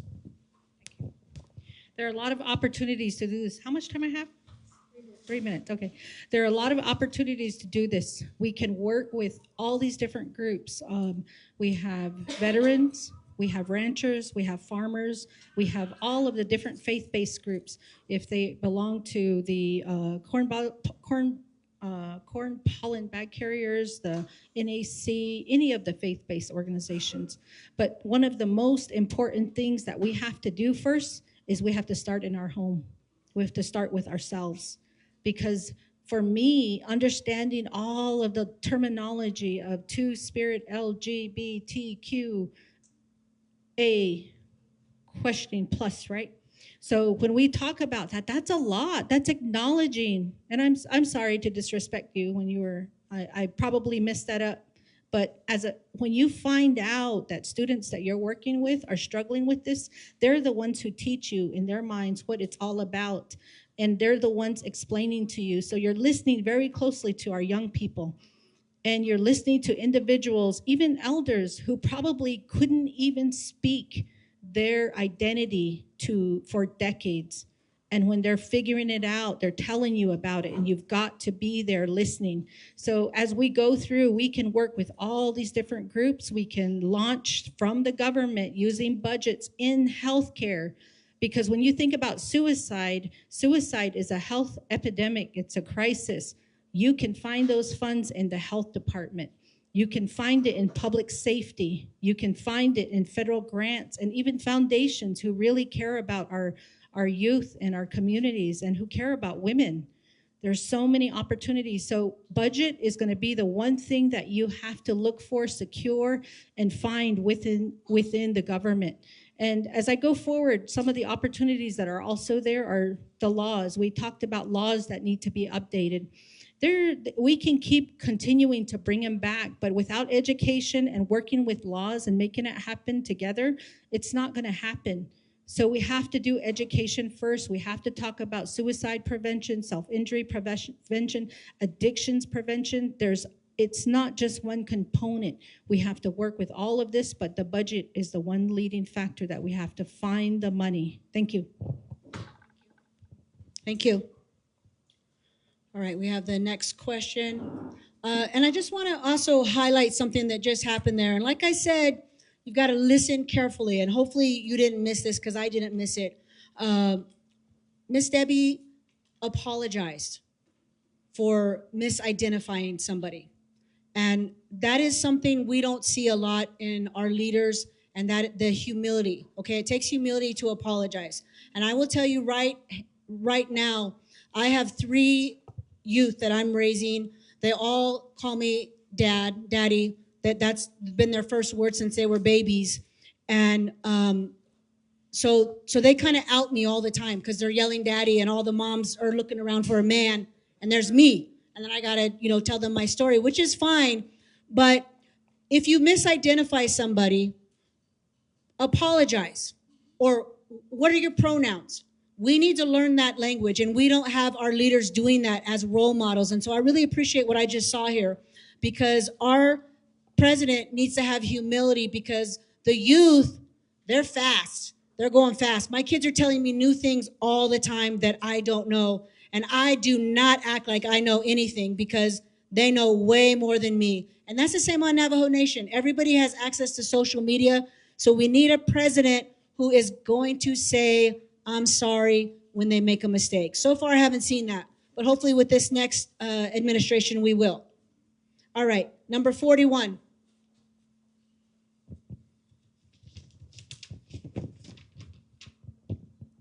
Do you know the entire 2SLGBTQIA plus acronym? Please define each. All right, the acronyms 2S stands for Two-Spirited, and that term actually came from one of our neighboring tribes from Open Windbag. I believe back in the 1990s, that's when that term came out to be, because they wanted to self-identify through their own language of what it meant to be gay or lesbian. So that's where that term came from, Two-Spirited. And then for L stands for lesbian, G stands for gay, B stands for bisexual, and then also T stands for transgender. We also have to be very careful on how to use that term as well. There's trans men, there's trans women, and then also for Q for queer, and then I for intersex. And I know there's long derogatory terms that are no longer used. So, and then A stands for asexual, meaning that there's no self-identification, there's no preference between, or they're not, sexually or involved with either or of the sexes or any of the acronyms. And then plus, meaning for those individuals that may be multiple, or if you're an ally, or if you identify multiply or something that is not within those categories. So again, it takes a lot of education. We are here in the year 2026, and we should be familiar with these terms by now and what they mean, and then what words are being used as discriminatory. And then and then giving them that ability to come out on their own. And we shouldn't already be, no politician or leader should be telling them the choices or how they should identify themselves. It is their choice, and it is their sacred choice to self-identify themselves. And then as leadership, we should be there to support. And that's our main role, is there to support and then help them heal, and then giving them the resources and services that they deserve. And just that equal opportunity to be at the table. And again, it goes back to acceptance, and then going back to honoring them and recognizing them. So thank you. All right. How many of you in here know all those? All right. That was hard. I kind of got nervous on that one. I was trying to tell myself, do I know those? But I'm on the federal LGBTQ task force. It's a federal task force, and what we're working on right now is we're trying to include the 2S in that, the Two-Spirit. And what they're having, they're having some issues, but one of the issue is, where do we put the 2S? Do we put it before the L, or do we put it after everything? And so the indigenous folks are saying, put it before, because 2S, Two-Spirit, were around before colonization happened. LGBTQ is a part of colonization, but Two-Spirit were here long before, and it's not just a sexual designation, it's a spiritual designation. A lot of the Two-Spirit were our medicine men, our healers, peacemakers. So there's a different class. So I just wanted to share that with you. Number 10, we have Dr. Begay. And Begay is one of my favorite names.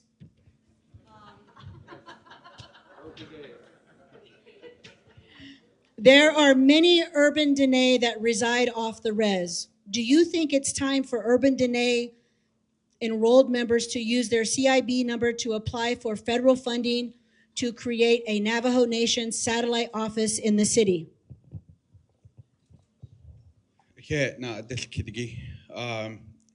Yes, if I were voted Navajo Nation president, I would ensure that we retain that open communication.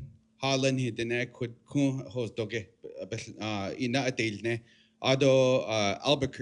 Salt Lake, that's how I would interpret this communication. I believe that it's time that we think outside the box. Obviously, it's really far to go all the way home on a regular basis, 2 times a month, planning meetings, chapter meetings, and expect our people to participate. So we have to be agile. How are we going to support them better? We know that we have over 400,000 Navajos, the Nene, Tliniki, and there's only 123,000 registered voters. And then in the 2022 general election, only approximately 60,000 voted. But how do we incorporate the urban vote? How do we equalize the voice? Again, we know that fuel is high, costs money. How do we expect somebody who lives here in Phoenix to drive all the way back to Lupton, to Hogback, all the way back to Navajo Mountain, Utah, and participate? Again, we have to think differently. How are we going to improve this infrastructure? It's a two-way road. How are we going to implement portals? We still have a voter registration that's on the paper where you have to write your name, your CIB. How come we haven't gotten to an electronic version? We still struggle with these paper processes where we hand papers back and forth to one another. Again, we need to think about a portal. We need to think about how we can tie in our CIB registration to our voter registration and have it talk bilaterally. And again, to improve our livelihood, we know how hard it is to get a CIB. You have to drive all the way back to Tuba City and get in line before 8 o'clock. If you're there at 11:45, they will not take you. If you're there at 4 o'clock in the afternoon, you have to come back tomorrow. So with that understanding, how are we going to make it easier? How are we going to help our people? And encouraging simply in this forum, what is the Navajo Nation doing today to come down here? We know we're all running on a platform. How are we getting input? Is it happening? Is our executive, legislative, or judicial branches reaching out to our urban Indians that live here? I know there's outreach by the Navajo Election Administration going on right now where they are going to visit some of these urban communities and increase the voter registration. Thank you.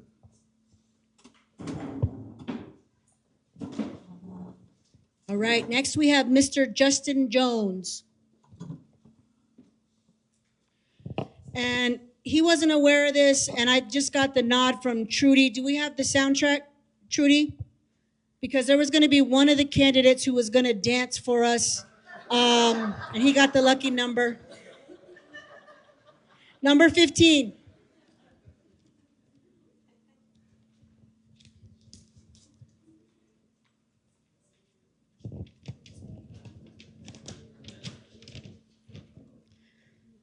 As president, would you honor a marriage license from a same-sex couple obtained off the reservation?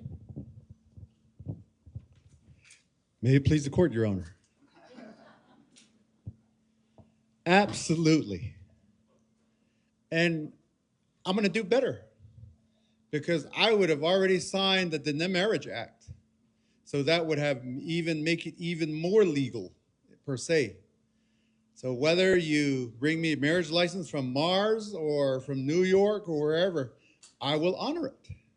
And I will make sure that the couple, if I hire somebody, they're going to go over to DPM, and I'm going to make sure that the wife, the husband, the partner will have beneficiaries on their application. And number two, on their 401k, Nihipeso, that the Navajo Nation has, all of these benefits, they should have in their names. There's absolutely no reason why we should have that. Even beyond that, if they are discriminated against, if there's something that's there will be provisions in the personnel policy manual and all throughout the Navajo Nation law that says if you do that, you will be prosecuted. Those are some guarantees that we have to have. And then we're going to have to beef up a lot of the student policies that we have across the Arizona district. We're going to have to come down to here to say, Governor Hobbs, you need to beef up the bullying policies that we have on the Navajo Nation to specify discrimination against LGBTQ. We're going to have to tell the Bureau of Indian Education to say that if you bully, if you do something here within these school systems, you're going to be disciplined. Tobe has da ti de kat. Did sel kedo jike ba hasti ebenina. Because that's what we already have. My Che Carlos had a really good question. That how will we help those? Because here you have these little children that are coming through the school system. And if we don't protect them now, not tomorrow, now, that's the only way we can ensure that when they get to our age, they won't have to put up and be pained by all of these things that we're dealing with today. So we need to do something today about that. So yes, I'm going to honor not only all of these marriage licenses, but even beyond that, the laws are going to have to be changed to where we put these words into laws. A lot of times we just talk, but we never change the laws that should put those words to be tangible. All right. For those of you who are clapping, please stand up. Please stand up.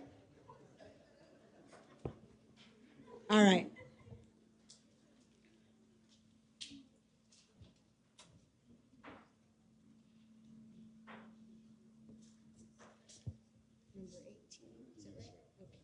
All right, we have question number 18.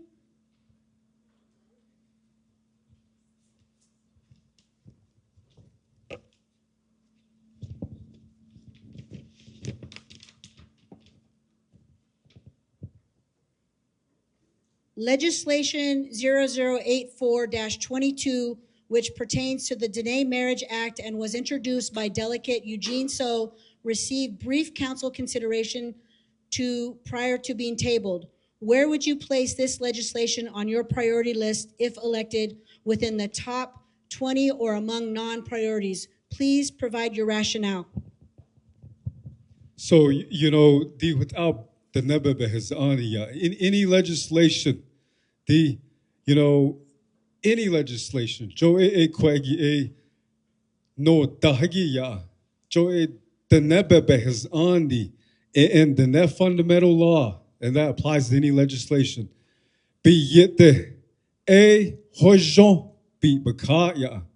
It doesn't say o penti o hodat ashije ado ashije yada skidole to be bakada ya. The nebebe has ani hajo is not a nish kwagi that's in those that's the process of the net fundamental laws, okay. And for specifically any legislation, whether it's relevant or not, moving forward, that is beneficial for the net people, any legislation. And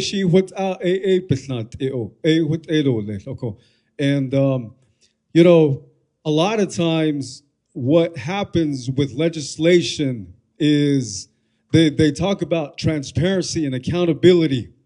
But the minute it goes to committee, we don't see the process why a bill was killed or never talked about. That's not in public. Okay. Executive session. And so, I think a lot of times we should be given why a legislation was killed or put down and give us the reasons, specifically exactly why a certain legislation was not passed. Okay. What the?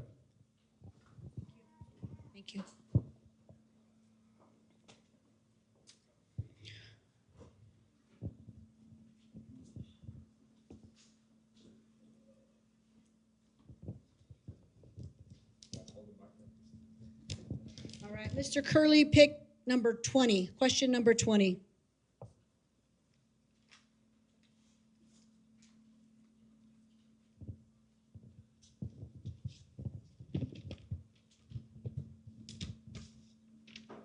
This is a very long question.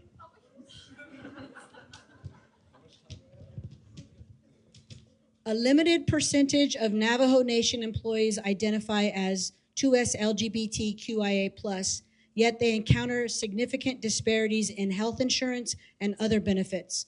The current policies, such as HMA insurance plan, often exclude transgender individuals from accessing necessary care, including sex reassignment surgeries. In contrast, cisgender individuals can access various benefits without restrictions. Moreover, Navajo Nation adoption policy prohibit same-sex parents from adoption. If you were to assume the presidency, would you prioritize addressing these concerns, and what actions would you take? All right, holding the microphone close enough. This is a very good and thoughtful question. And I can't say that I'm prepared to know how to do all of that. The thing I would say is within the executive branch, you do set the policy for Navajo adoption, right? For the adoption within the Navajo Nation. That is in the executive branch. So that's something that the Navajo Nation president can work on immediately to end discrimination in that law, in that policy, in the way that that division runs the program. With respect to the health insurance, that is something that we could negotiate between our government and the health provider. Because what we do is we buy insurance from an outside provider, and that insures all Navajo Nation employees.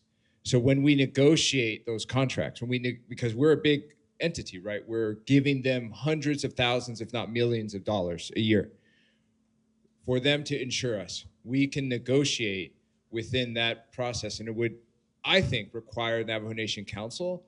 It would be within the meetings within the branch chiefs, where we can start to set that policy, right?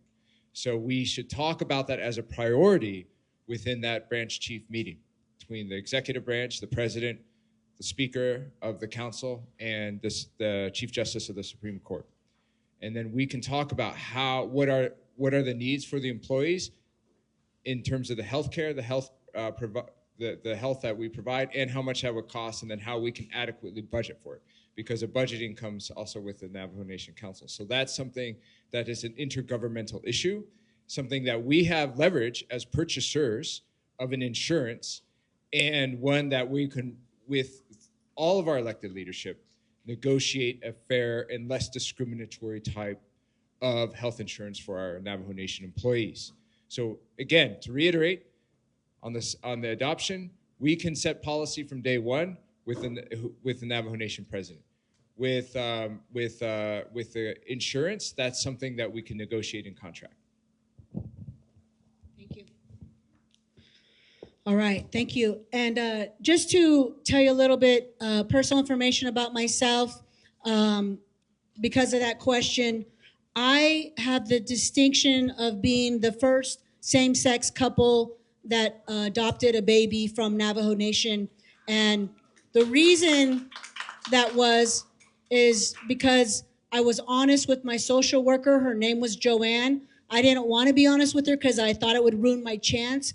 But what the Holy Ones did is they put one of Joanne, she had 5 children, and I was number 27 on the list for adoption. So she said probably it wouldn't happen. But her daughter came out. And her daughter came out, and that sort of softened her and opened her heart to me. And she put me up to first in line. Next thing you know, bam, I had a baby. So it does happen. Be who you are. That's why I love this forum. I'm telling you right now, these individuals who are running for the president of Navajo Nation, I feel a genuine warmth. I feel an authenticity from each of them. They're all trying their best to give the answer for who they are. And I really think, again, I'm going to say this, I think we should honor that by not worrying about the rest who didn't show up when it comes to voting. All right, we'll have the next question. Debbie again. Miss Debbie. All right. Did you pick a question?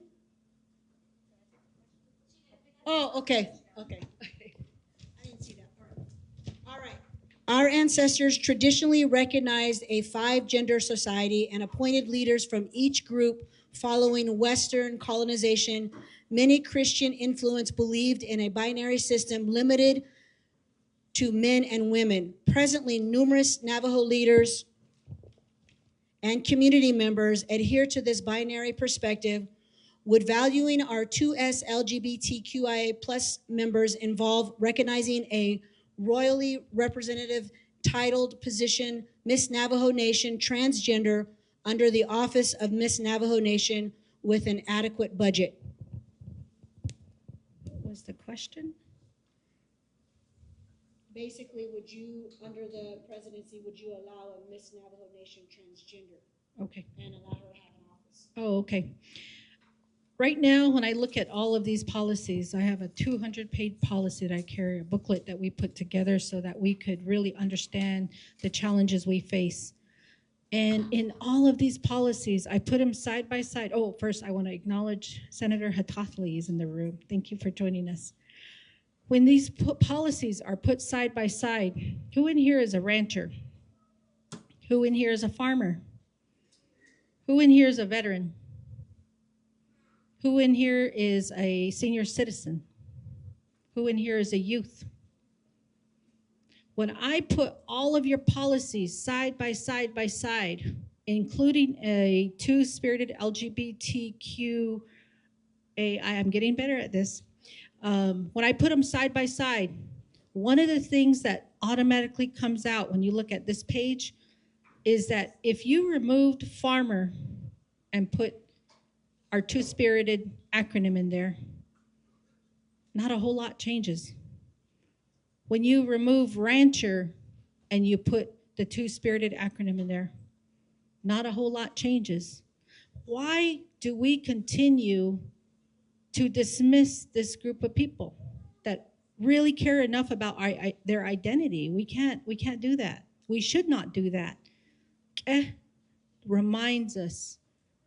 Valuing life reminds us. It doesn't matter if it's the little ant that's growing right there and doing his duties every day, or if it's the sheep, or if it's the horse, or if it's the donkey, or if it's our cat, our dog, or if it's the human life. We, as an individual, value the lives.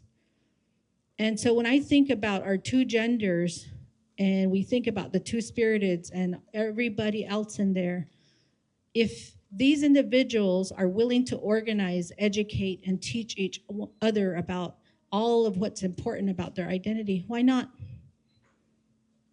We shouldn't exclude a group of people when we really embrace everybody else. It's not right. So next time you have the chance, I would like you to sit down, our legislators to sit down, our General Chief of Staff and our deputy to sit there and look at all those policies and replace the acronym.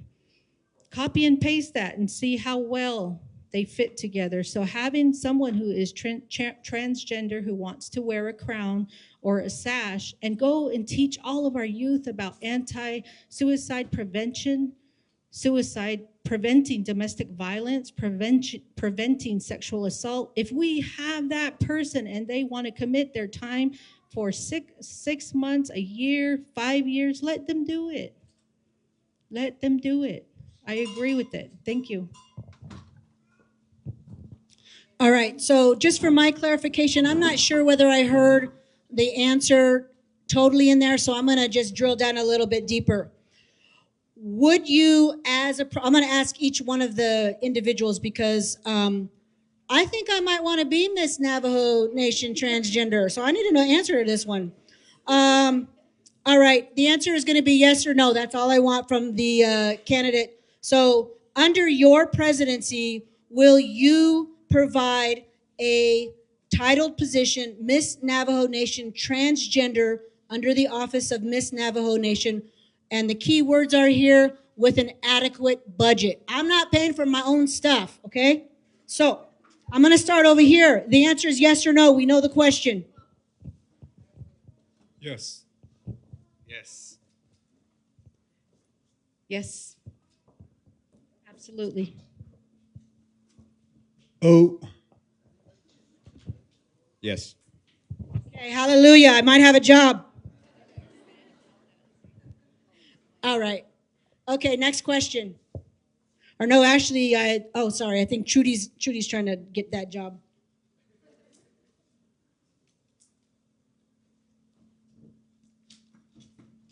All right, 13.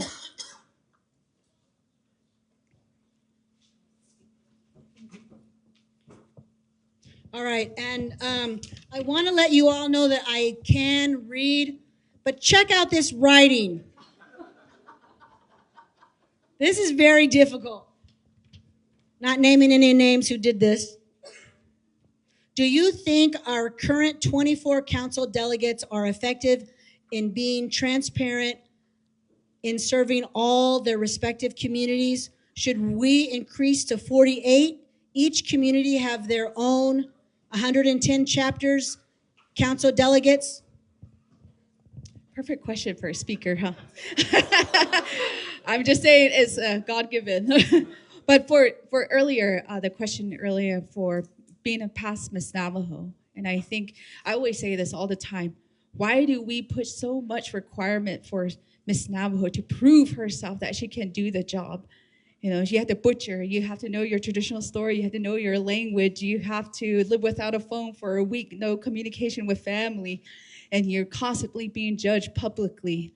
And for presidency, all we do is just show, 1,500?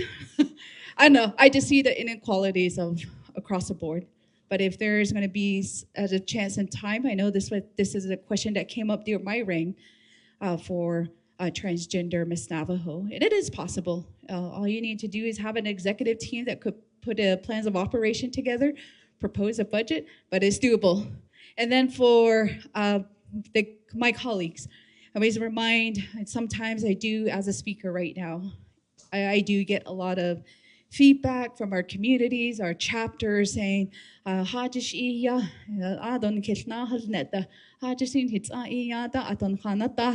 those are some of the critiques that I get from chapter officials or community members.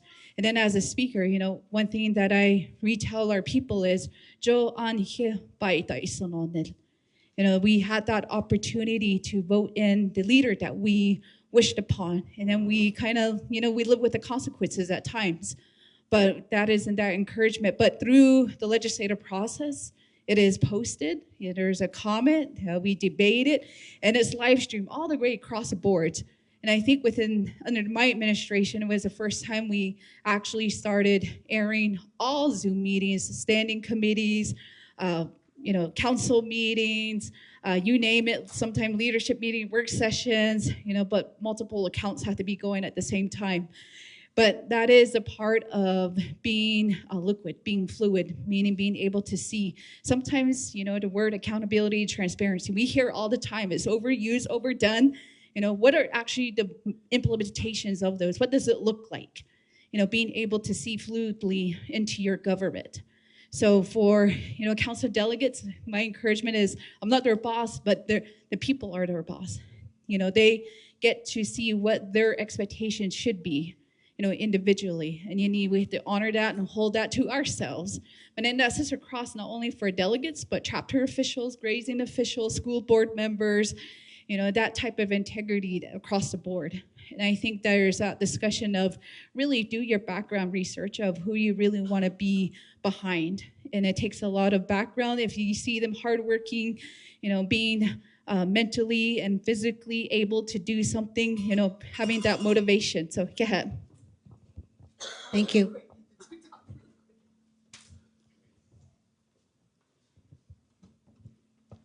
All right, so since we're recognizing important people here, I just noticed we have a candidate for CD4 sitting here trying to hide. Mr. Michael Mazzaco's in the house, so thank you for coming. All right, so we have question number 29.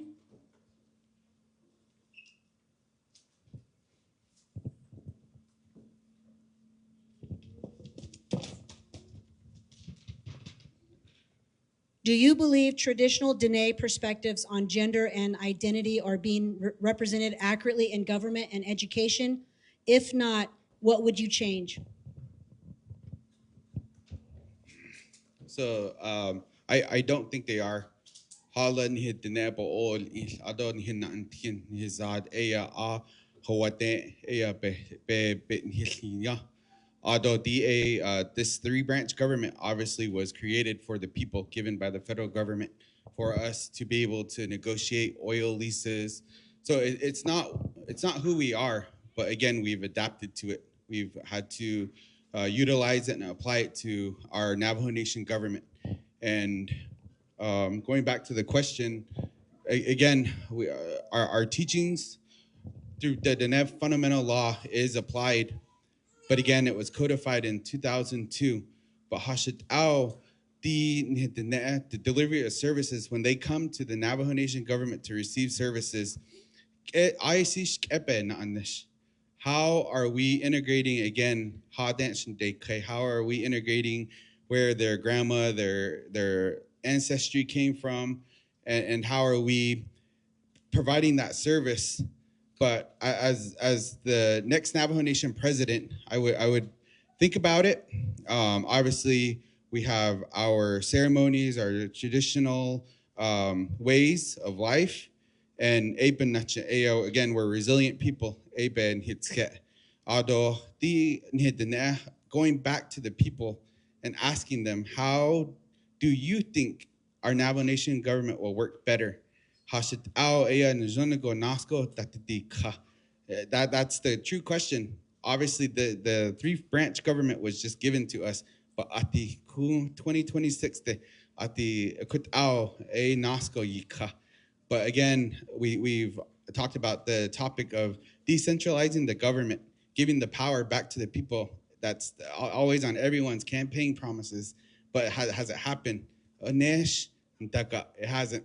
So that would be my approach, is getting the people's consultation. Hashitao nasko din heol il adan hinantin hizad. Hashitao bihindo tlech.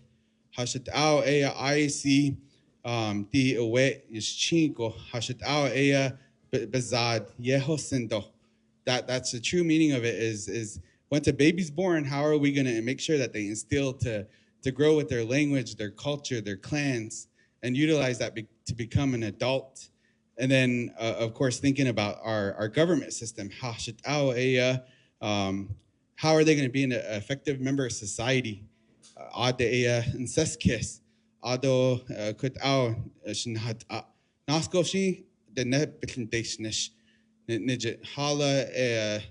Again, we're having to be ever changing in this society. Things are changing around us. How are we going to keep up to par? All right, thank you.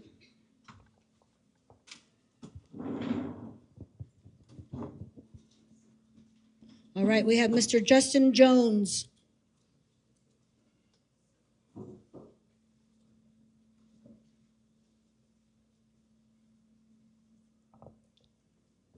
All right, number 24.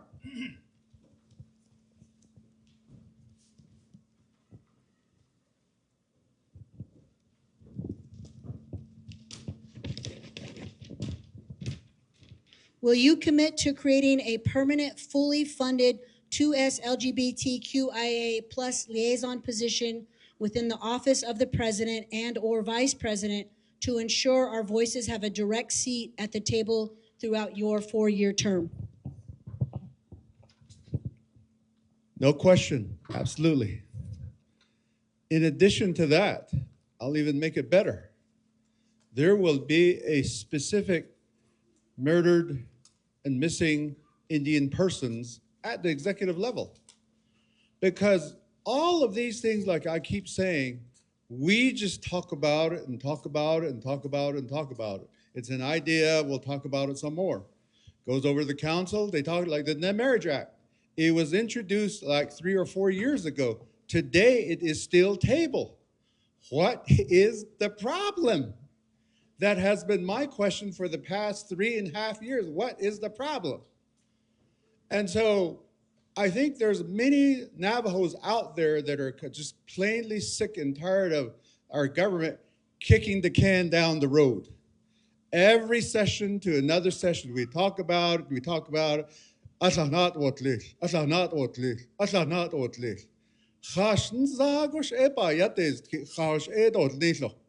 That's been my question to my leaders for the past 3.5 years.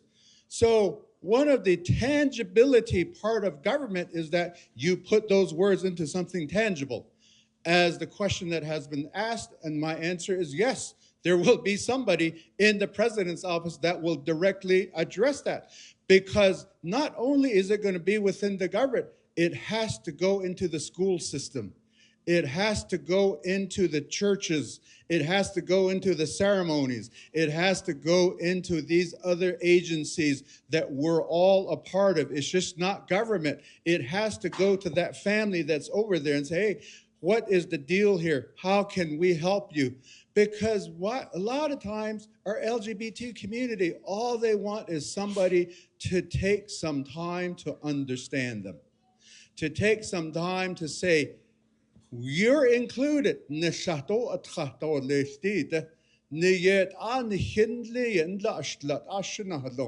Nilch ni salado yo ni salado nensikis na holo na zedon ja holo ashin na holo khashit et khojit asa de wajnan ji nil dolil to okot eta. It's that simple. And so khashit en hishlan aba hadith zihjend. So it shouldn't be a hard thing to do in our governmental system. It should not be hard. And so the question is that, are you going to have some? Of course I'm going to have somebody there. Of course. Because they're the people that are going to be out there in the community to do these things, to understand and bring people in, not for us to just kind of just sit around and fund something and just sit around, expect people to, we need to come together as one nation and bring each other together.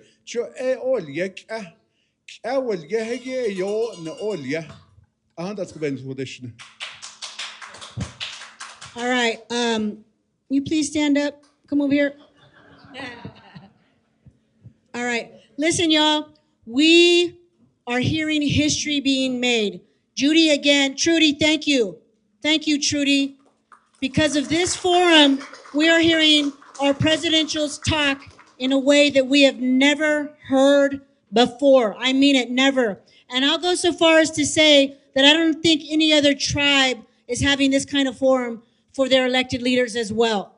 So this is amazing. This is monumental. We've heard some really impactful things from our candidates. So thank you, candidates. All right, our next question.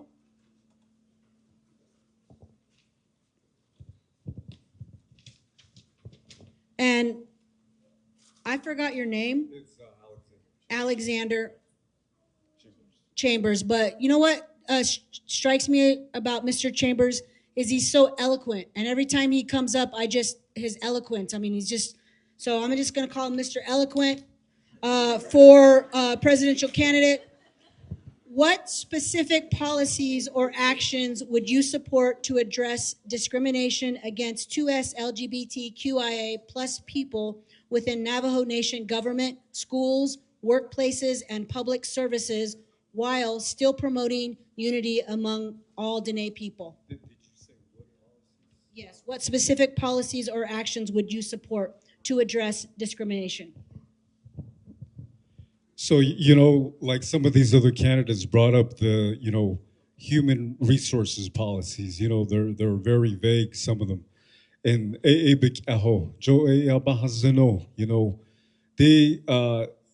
nahat abahazeno ain't we know where we're going when we see that. And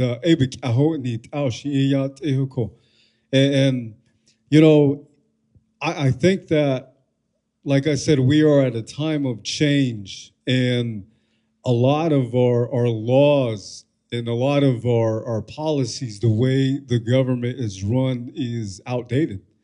And we need to go into that new time of transition. And because if you think about it, where will we be in 10 years? Where will the nation be in 10 years? If something catastrophic happens on the Navajo Nation, we are not prepared for that. You know, if there's a major catastrophe on the Navajo Nation, it's more than just policies. We are not prepared. If the United States government goes into a third world war and the gas stations all shut down as the Navajo Nation, what is their continuity of government, you know, to carry and protect our Diné citizens? I believe there is none. You know, you know, we got to plan for the future. And I think that's where new leadership is needed. It's more than just policies. It's policies across the board on specific issues. And so we got to kind of think and prepare for that time because, you know, there is change coming. And it's going to be across the Navajo Nation. You know, it's either going to be a positive change or a negative change. You know, you talk about tornadoes touching down in Chinle. You know, you got different things that could happen. You know, you got Navajo Dam that could break and flood entire Shiprock. You know, all these things. We could have a major school shooting on the Navajo Nation where hundreds of children could die. And so, so these kind of policies, I think that it should be looked at, and we have to think about the most aggressive thing you can think of in order to be prepared for. All right. Just a reminder for y'all, we did have something catastrophic happen to our nation. We had COVID happen. And what happened with COVID? How did our government handle COVID? What I remember about COVID was an independent group had to be formed, and I believe it was Ethel Branch who spearheaded it, that fed our elders, that made sure everybody had wood and food, that went beyond, above the bureaucracy that was happening. Our government was too slow, took too long, and it was the people that served the people. So we did have something catastrophic happen. So I just want to remind you of how important it is to have a leader that knows how to handle the bureaucracy within the government.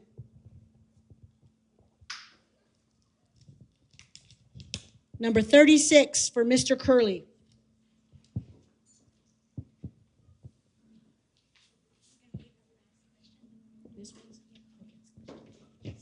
All right, so this has a designation of being the last question. We're almost at our time, and then we're going to have audience questions. And I believe this is the hardest question of all the questions that were put in to the bucket. Are you ready? What does Navajo Nation do with the profits of the 638 IHS and other clinics they own that they bill access for? And where are those financials posted for transparency? Are they published? And if not, will you publish them? Can I get another question? No, I'm just kidding. This is a very specific question. I think that you know, part of 638. This goes back to the Indian Self-Determination Educational Assistance Act, 1975. The idea was to give tribal governments authority over things that the Bureau of Indian Affairs was already doing. Some of it not so good, like policing. So, you know, when we say 638, what we mean by that, it's the Public Law 638, and we're referring to our nation taking control over that. The money still comes from the federal government. We create the system of governance over those entities. Now, there's been a lot of controversy about how that money is spent in certain 638 initiatives, hospitals being one of them. And I think that there's some concern that like boards that are created in lieu of other Washington, D.C. and the Bureau of Indian Affairs or the Department of Health and Human Services overseeing these entities, that we create our own boards, but these boards pay themselves too much. They meet just to get money. There's the same kind of people cycling in and off of those boards, you know, to get stipends. So that's been a concern that I've heard from community members, that has been written in the Navajo Times. I remember back in 2014, there was an investigation into the Ganado Hospital about misspending of money and how that was being governed. So the question is, how much leverage does the Navajo Nation government, especially with the executive branch, that's the position we're running for, basically the manager of the executive branch, how much control do we have over those things? We need to work with council to reassert control over some of those initiatives. Some of these 638 contracts that are, the whole mantra for tribal government over the last 30, 40 years has been to separate business from government. Now, part of the problem with that is that we don't have accountability over these entities that are spin-offs, that have their own government and that their own form of governance and can misuse and misspend money. So we need to, I think primary task is for the tribal government to reassert control over enterprises and over and to have better accountability over 638 contract services. Some of them we do, like the police department, right? That's something that's a 638 contract, and we know exactly how much money is spent there. But other things, we are more nebulous or a little bit vaguer, and so we do need to have that. That's been kind of the thing that people have been saying this whole time. Publish budgets. That's very important, very simple. Thank you. All right, so now we're going to move into our closing exercise of taking questions from the audience. And I just want to say again how amazing this forum has been. You all showing up, not knowing what you're going to be asked, but preparing and answering from your heart and showing what kind of leader you're going to be. This room is packed. There's a lot of people on social media, on Facebook, Instagram, as well as YouTube. So I hope everybody that's watching has heard every answer. Amazing, amazing opportunity for these individuals. And like I said, I hope that we learn something about where our nation is going, and I hope we participate in all the forums that are coming up. And thank you again, Trudie, for spearheading this. Your heart, always for the people, always trying to move the communities forward. You're a leader, and we just heartfelt thanks to you, Trudie. All right, so let's give Trudie a hand, everybody.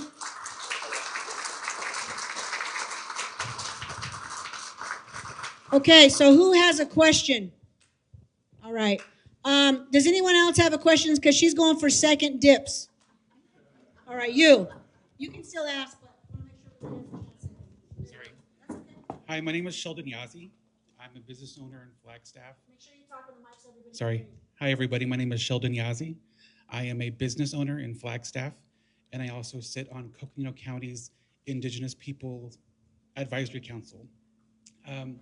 My question today is, as a Navajo voter, how would your administration support financial growth for our communities and businesses?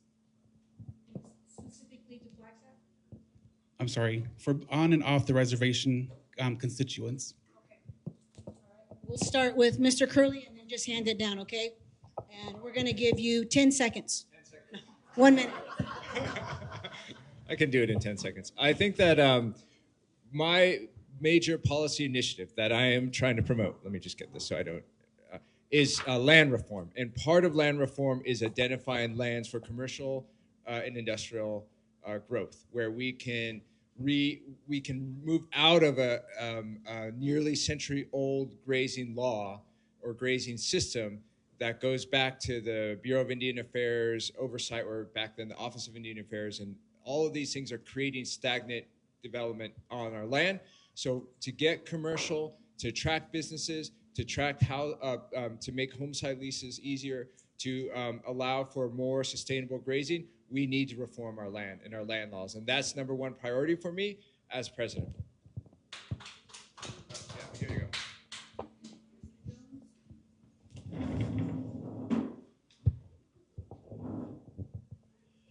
The call of the question is, how would you grow financial growth? Number one, on the reservation, there are several things that are inhibiting financial growth as a small business owner. I'm a small business owner for quite a number of years now. Number one, we got to make sure that the regulations that we have under Title 5, Title 12, the procurement laws, and the Navajo Business Opportunity Act. Also, in Title 2, we have to reform those so that they are pro-business, because right now, it is not pro-business at all. Number 2, one of the biggest inhibitors of business growth are taxes. We have to reform our tax code right now, because right now, if my brother over here gets a business going, Navajo Nation is going to slap him with a 6% tax right off the back. He may not even make maybe $10,000 the first year, but Navajo Nation says, hey, I want my 6%. We got to reform that in either to help somebody like him that he's just a brand new entrepreneur. That's number 2 is taxes. Be here all night.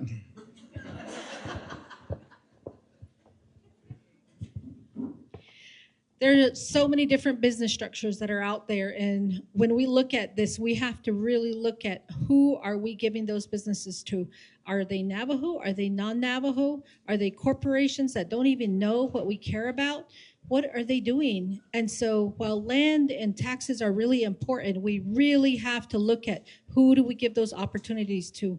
We need to look at our own investment, our own Navajo people. If they want to do small business, let's find ways to educate everybody how to follow the laws, not give any tax waivers out just because we're friends, right?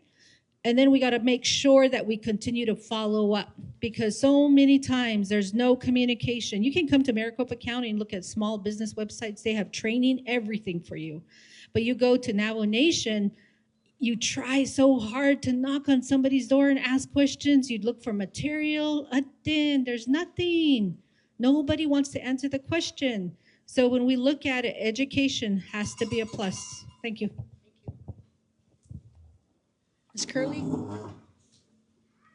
Right, kudo nada kidigi, how to support our own entrepreneurs, and then thinking about the fundamental step.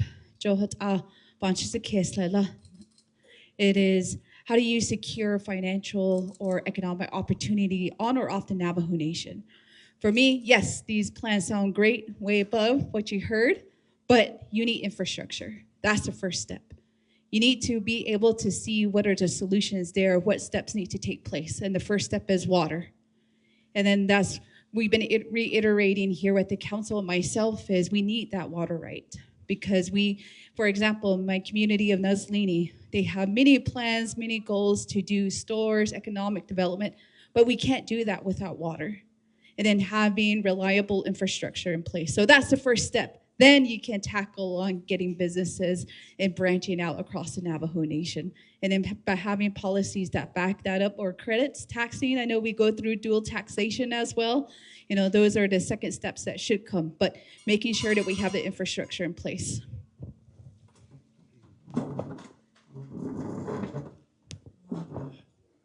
Good evening again. Shinat ani salik ko aya best bonds ane aya presentationish. The Navajo Business Opportunity Act, it was last updated in 1999. We're in 2026.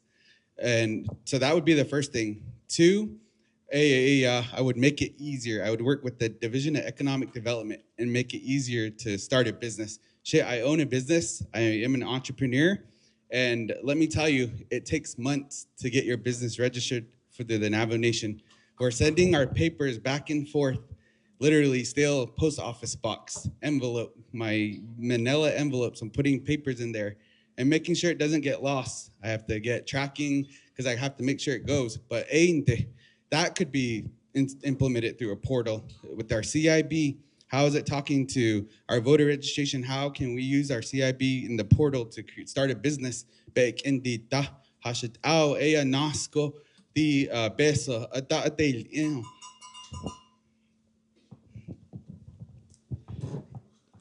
You know, one of the most important thing in a free enterprise economy, business economy, is a financial institution. I think it is time we build a bank. And of course, you know, I'm not talking a Wall Street style bank, but, you know, something that is going to be done in tiers and in phases, considering that it has to go through council and it has to get approved that way. So if we take these steps legally through legislation with the community input, I think it can be done. And that's one thing. And the second thing is, so I own a restaurant in Farmington, New Mexico, Chambers Steakhouse. So cool. Hey, Aja, I've been doing that for close to 7 years now. And I am getting ready to buy a building. So what I did is I shut down the one I have now, and I'm in the process of securing that building. So once I secure that, I'll reopen. But the other thing is, you know, it's not easy running a business. So just know that, you know, you got to have a lot of guts for that, too. All right, who else has a question? We have one last question. Come on up.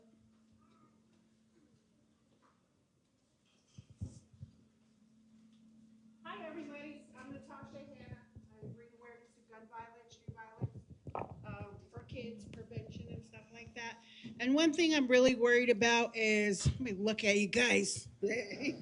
I'm worried about uranium, these trucks that are coming in our land, our kids, you know, like they could be getting cancer, you know, chemo, like that's what we're looking at, like the 10 years from now. What are you guys going to do about that? And also, I'm so concerned about these spam cam homes. Like, you know, I know that everybody, they'll be happy to get something, you know, they're struggling right now. You know, those are not going to last very long. They have cracks. The way it's designed is horrible. There's, you know, I'm a mechanical maintenance engineer, so I just looking at it is horrible. And I don't want my people to live like that. You know, especially here, we're in the city, you know, us natives, even though we're not home, we need to watch out for those people over there. You know, our elders, they don't have no dentures, you know, glasses, stuff like that, you know. Elders should be taken care of, first of all. So that's what I'm really worried about. All right, who wants to be the first to speak on that? Debbie? Thank you so much, Shadeja, Natasha. Yeah, I was over at Bahasla Senior Center a couple of weeks ago, and what she's speaking about is exactly what they asked, is that New Mexico has resources and funds, and in the past administrations, hearing aids, teeth, glasses were the one thing, the resources that the elders asked for. There was about 40 elders in that room, and they said, we're speaking for our parents, where some of us are speaking for ourselves. And I understood, because when I take off my glasses, I can't see. You guys are just a bunch of blurry cotton balls. But we do need them. And if you are a young person, at some point in your life, you're going to need them.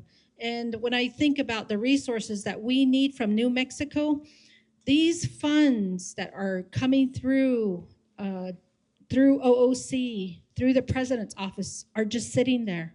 These funds are not being signed, they're being lost. So our senior citizens are struggling. All they want are glasses, hearing aids, and teeth. Let's do that for them. Thank you. Mr. Justin Jones.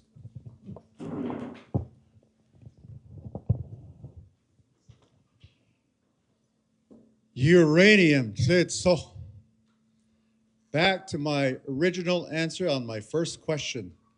The law is already in place. The law says uranium is prohibited within the jurisdictional part of the Navajo Nation. What is so hard about it? Dota is dota. So why do we continue to tinker with the law to benefit us? If you're the president or whomever, let's stick to the law. It is already there. Just turn on one of my videos and I can give you about hours of what I feel about the spam cans. Spam cans is a remnant and an example of non-accountability. We can't account for $24 million. There's no other way to say it. But yet, we're stuck with this spam can. Apparently, there's somewhere. There's one in St. Michael's.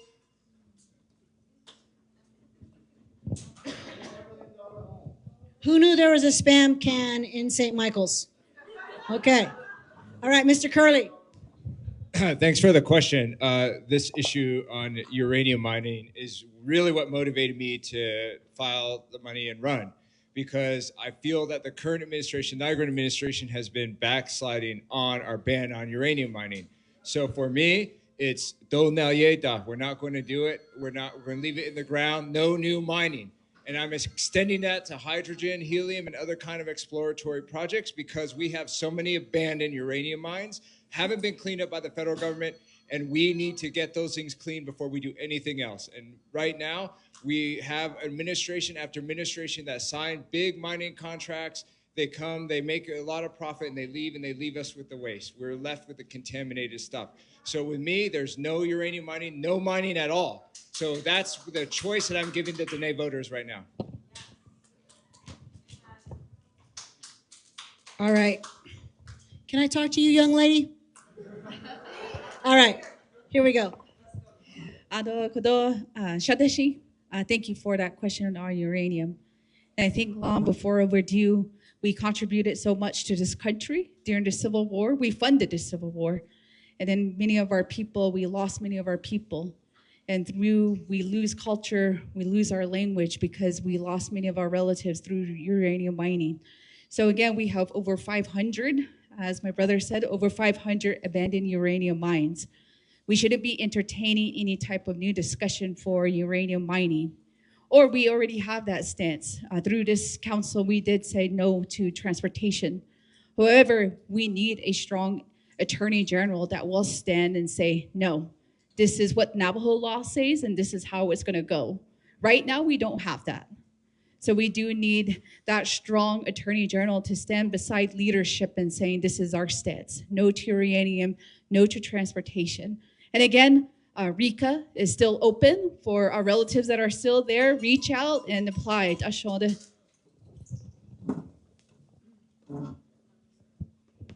All right, I got to introduce this guy, Mr. Begay, Dr. Begay.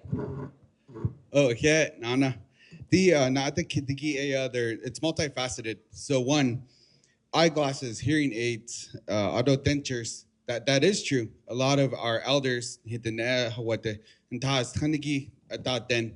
and in my administration, if I were elected as Navajo Nation President, I would advocate at the federal level. Indian Health Service, the treaties,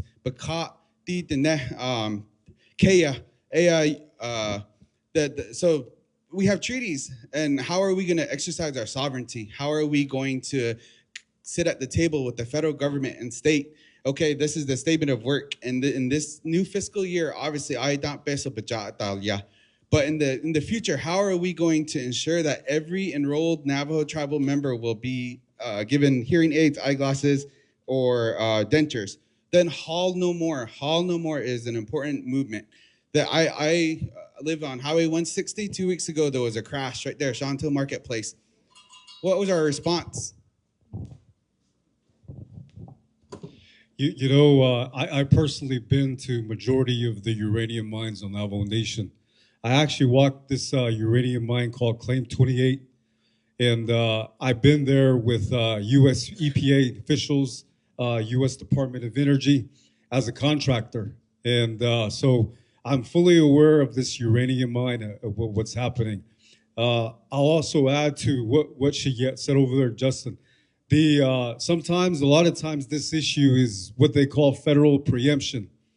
And when it's in federal preemption, the United States government says, as a matter of national security, we are going to go in there and take your uranium because that is a matter of national security. The federal government has the right of way to that. And a lot of times, unfortunately, the reality is we can't really do anything about it. However, we can create an apparatus system that we can put pressure on them to some extent through legislation and stuff like that. So,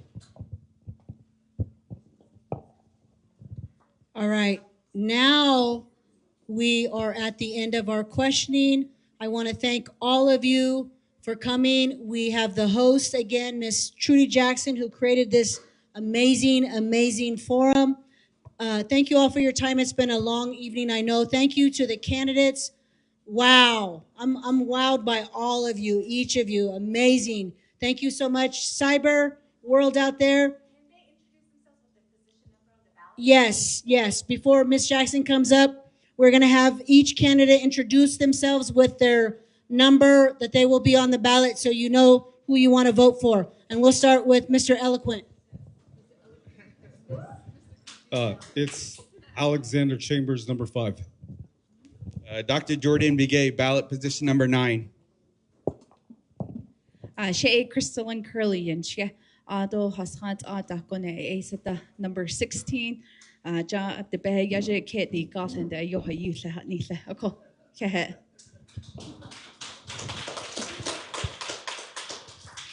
Sanjikinin Shle, Tena Bilting Bashichin. Titna Jenny Dashache, Trabahan Dashanala, She Debinez Manuel A. and Shia, candidate number 12, your next president. Thank you.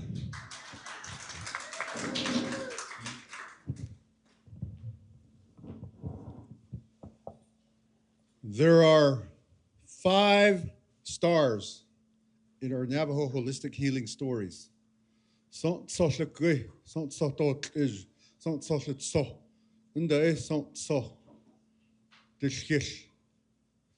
then it has 8 points. So Justin Jones,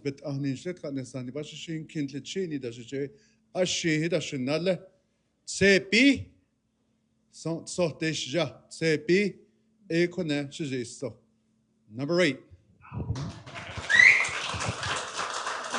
I'll be quick. Andrew Curley. Oh, they're telling me to stand. First, wait, before I introduce myself, I want to thank the other candidates. I think I learned a lot from everybody, and everybody's answered, and it was really a forum. And, you know, this is a conversation that we're all building into. So thank you, everyone, for the questions, and thank the other candidates. I'm Andrew Curley, and I'm number 15, I think. 15, yes. All right, let's give a big hand for all our candidates tonight. Let's give a big hand. Yes, thank you so much. And right now we're going to have Miss Jackson.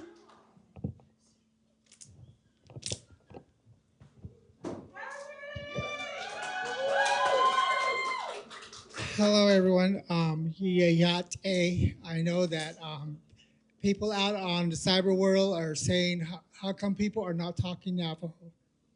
You know, it's like here in the city, in order to survive, we have to assimilate. You know, but I'll never forget what my late grandfather said, and my grandmother said to me was, never forget who you are. So even though I'm not very fluent in Navajo, but I understand Navajo very well, because when I go home over to the res, I can understand.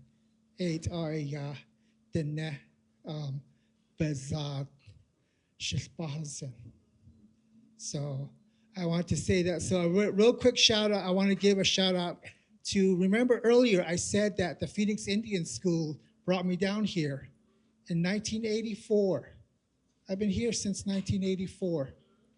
And at times identifying as a transgendered woman. I couldn't go home.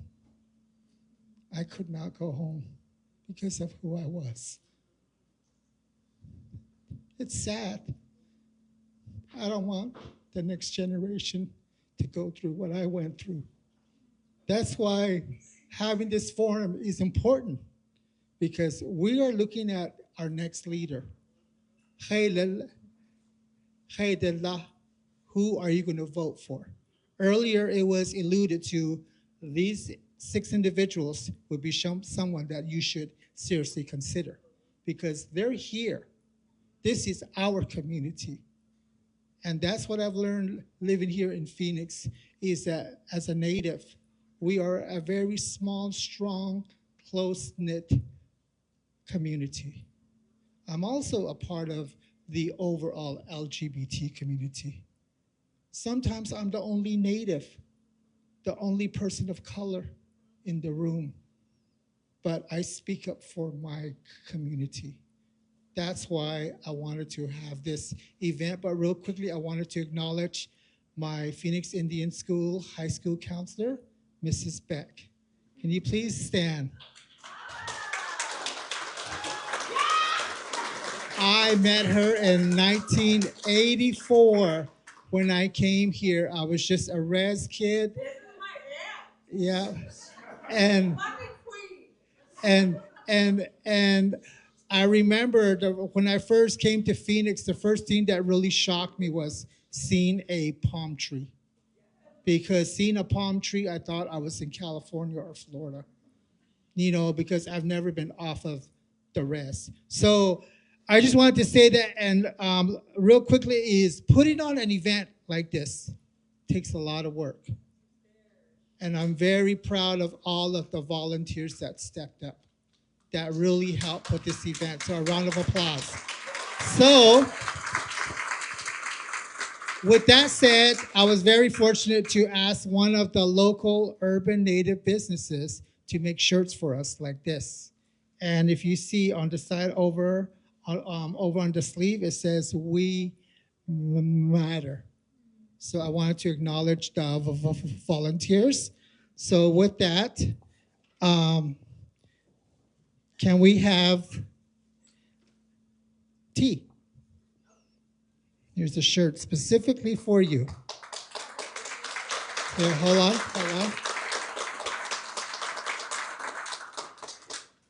That's for you. Yep. Thank you. And then also next, I wanted to acknowledge is Judge Piquet.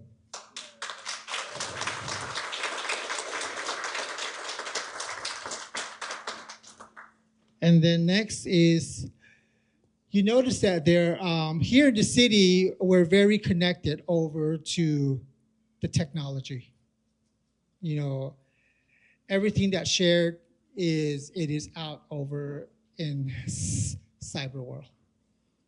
And that is something that I've learned, but every time I go back to the reservation, it's like, in a way, I'm sort of glad that my internet doesn't work, because it gives me time to stay off of the net. But here in the city, it's like you're on it every day. So with that, this is Sierra, is our social media person. Here is a t-shirt for you.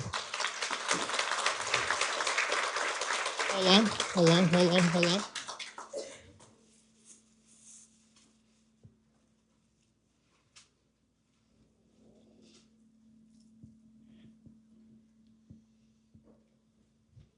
And this is a pouch and some heater. Thank you. And then I'm very pleased that when I asked this individual over to be our photographer, he did not hesitate. And that's what I like about people that are our allies, that step up and say, yes, I'll be there to help you. So with that, I wanted to acknowledge our photographer, Kevin.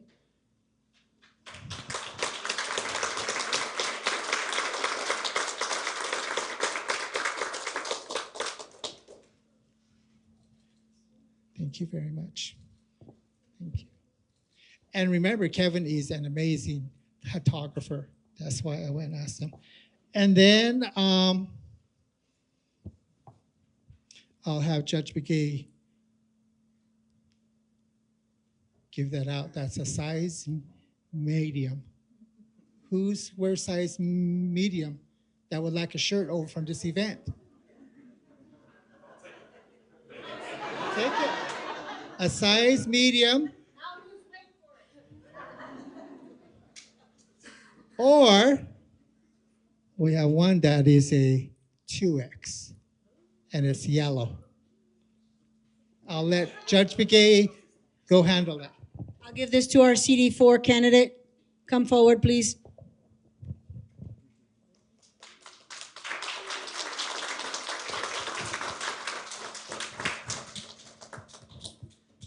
I'm not playing favorites or anything, but I know we're on, all the social medias. Anyways, this guy's running for CD4.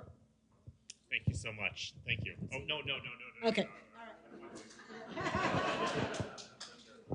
All right. And then also, who is an enrolled member of either Salt River, Gila River, TO?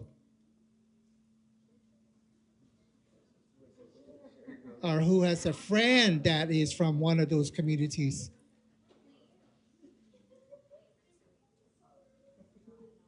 Anyone? How many of you live here in Phoenix? Okay, so you guys might know someone that is from Salt River, Gila River, TO. We have another Yeah. tribe here that's represented back here. Raise your hand and tell them your tribe. What tribe you're from. Suni, come up here. We're going to give you a medallion. And earlier, Cher Thomas alluded to this is the Autumn land.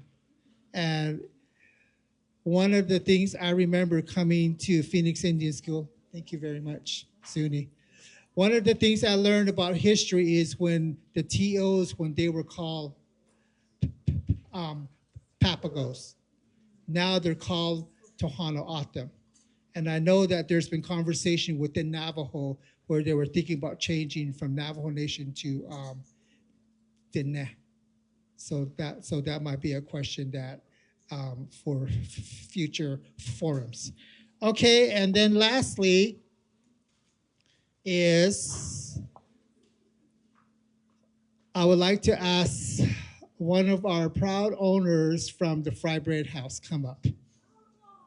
The Fry Bread House, thank you for hosting forums, for sharing the page on social media. That's for you. Thank you very much. And make sure if you ever go to Scottsdale to visit the Fry Bread House.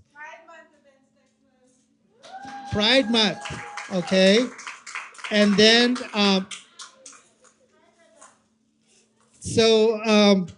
I just wanted to say is that when I asked Judge Begay over to be our MC, she did not hesitate over to step up. Because one of the things I thought about is I wanted someone that's able to control and maintain the audience.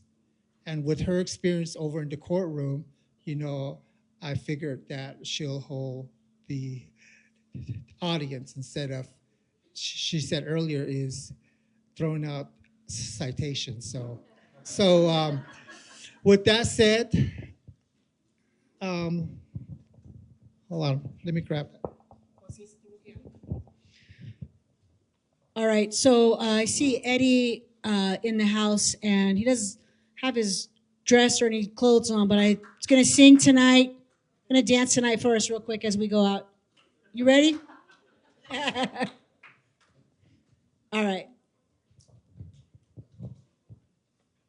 So on behalf of the Phoenix Two-Spirit LGBTQIA plus community, we thank you for volunteering, for stepping up, and to highlight this event because we as urban Navajos, we have a voice in our leaders.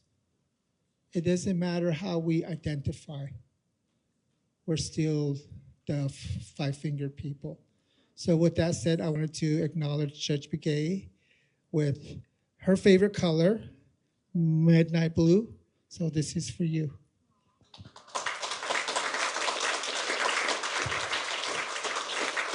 Thank you.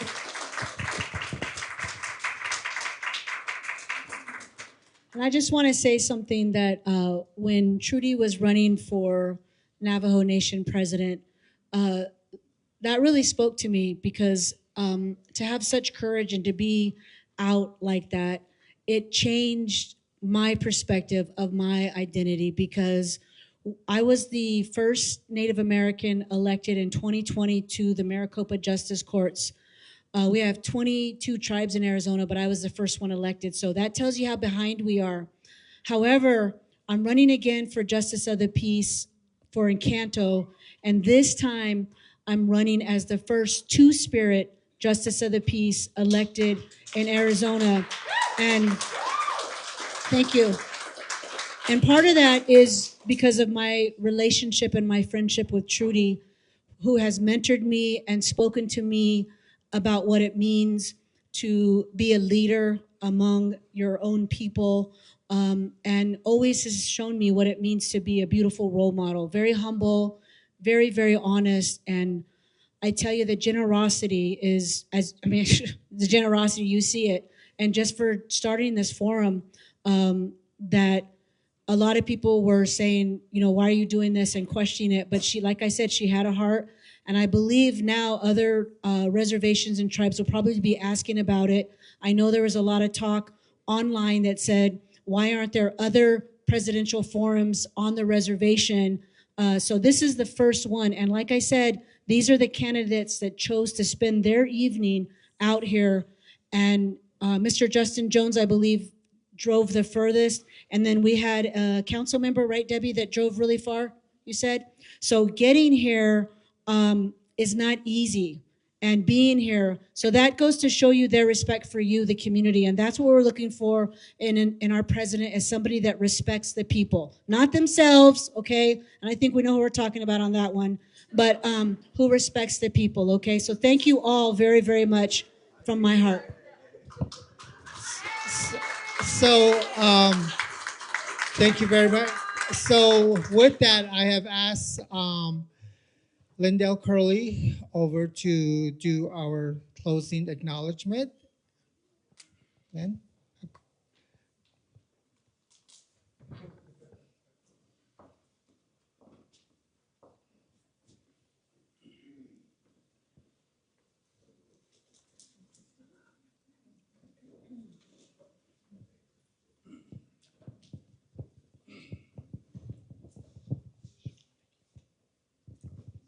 Jonah Lindell Curley, that's Jonah.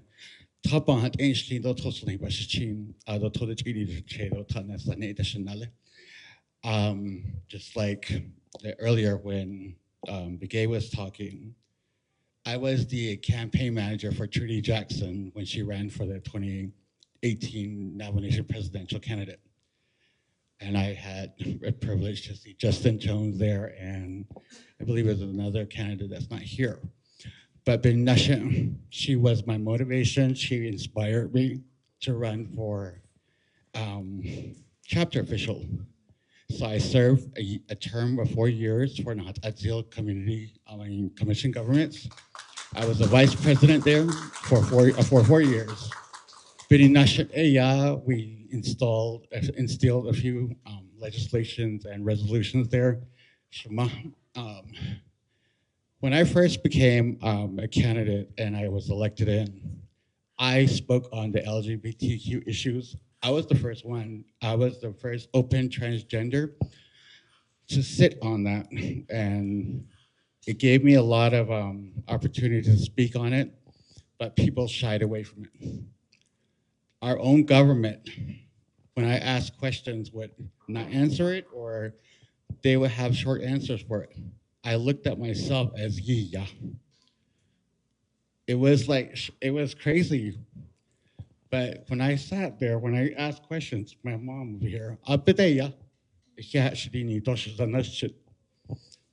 and told me I mattered. Although Justin Jones came up to me, shook my hand and said I mattered. Those are just my personal interactions with leader. It's amazing to stand here and be in front of all you amazing people for being here with us. This is something that matters to us, and thank you, Trudie, for calling me up and say this is what I want to do. We work together. We've always worked together ever since she elected me to be her campaign manager. Again, thank you for giving me the honors to do the flyers, the agendas, and thank you for Debbie for confirming first. It's really hard. It is really hard to put together an event like this, but to call and confirm saying I'll be there is one professional thing that you as yourself to do for everyone else as an event planner. It makes it easier for us. But other than that, in conclusion, yeah, to all you candidates for being here. It is a lot of work. Sure, even myself, I drove all the way from Navajo, from Sanders to be here with you guys. Gas money, the lindo, everything's costly. But you guys made it possible to be here. Yeah, it means a lot. You'll not, it's not when you go through it yourself. When you're out here in Phoenix and people look at you differently because you left the reservation because they don't care for you. You're out here trying to survive. I am my condolences to you, Mr. Chambers, for your son, your brother. I've seen a lot. I've seen people get killed on the streets here. I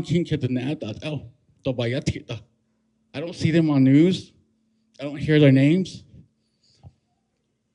We went through a lot. I mean, everyone here that I've seen up to this far that are in my community, they're my friends. We made family here. We got to know each other. We got to go to each other's homes, make each other's fried breads, and invite each other. In order to survive, I did prostitution. I was held at gunpoint 10 times. Thank God none of them went off. But imagine the others that went off on them. I'm glad that you guys are all here as candidates. I too will support all of you guys, and hopefully everyone that's online will vote for one of you guys. Each and every one of you. And then, other than that, in conclusion, that's all I gotta say is thank you. It's nice to see all of you guys and knowing that we have support from everyone here. So, thanks to your family, thanks to everything, and hopefully, from here on out, safely,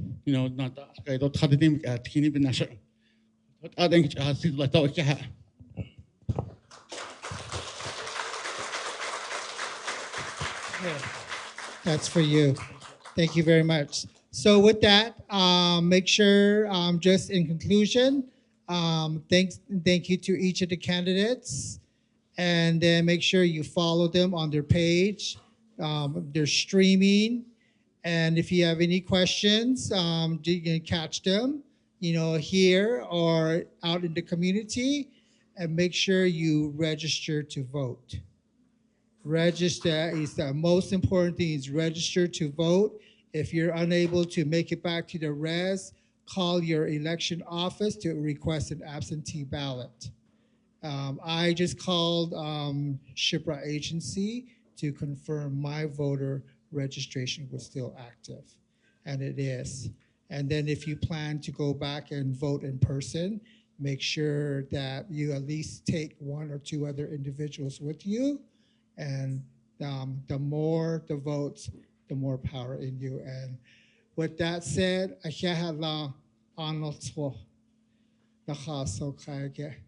it really means a lot to us here in Phoenix. To each of the candidates, safe travels to each of you. And may you all walk in beauty, and may the higher power watch and guide you along the campaign trails, that that you connect with the people, and then also just to always let the voters know is that our Two-Spirit LGBT relatives matter too. So, with that said, okay? With that, we're going to conclude. Thank you very much.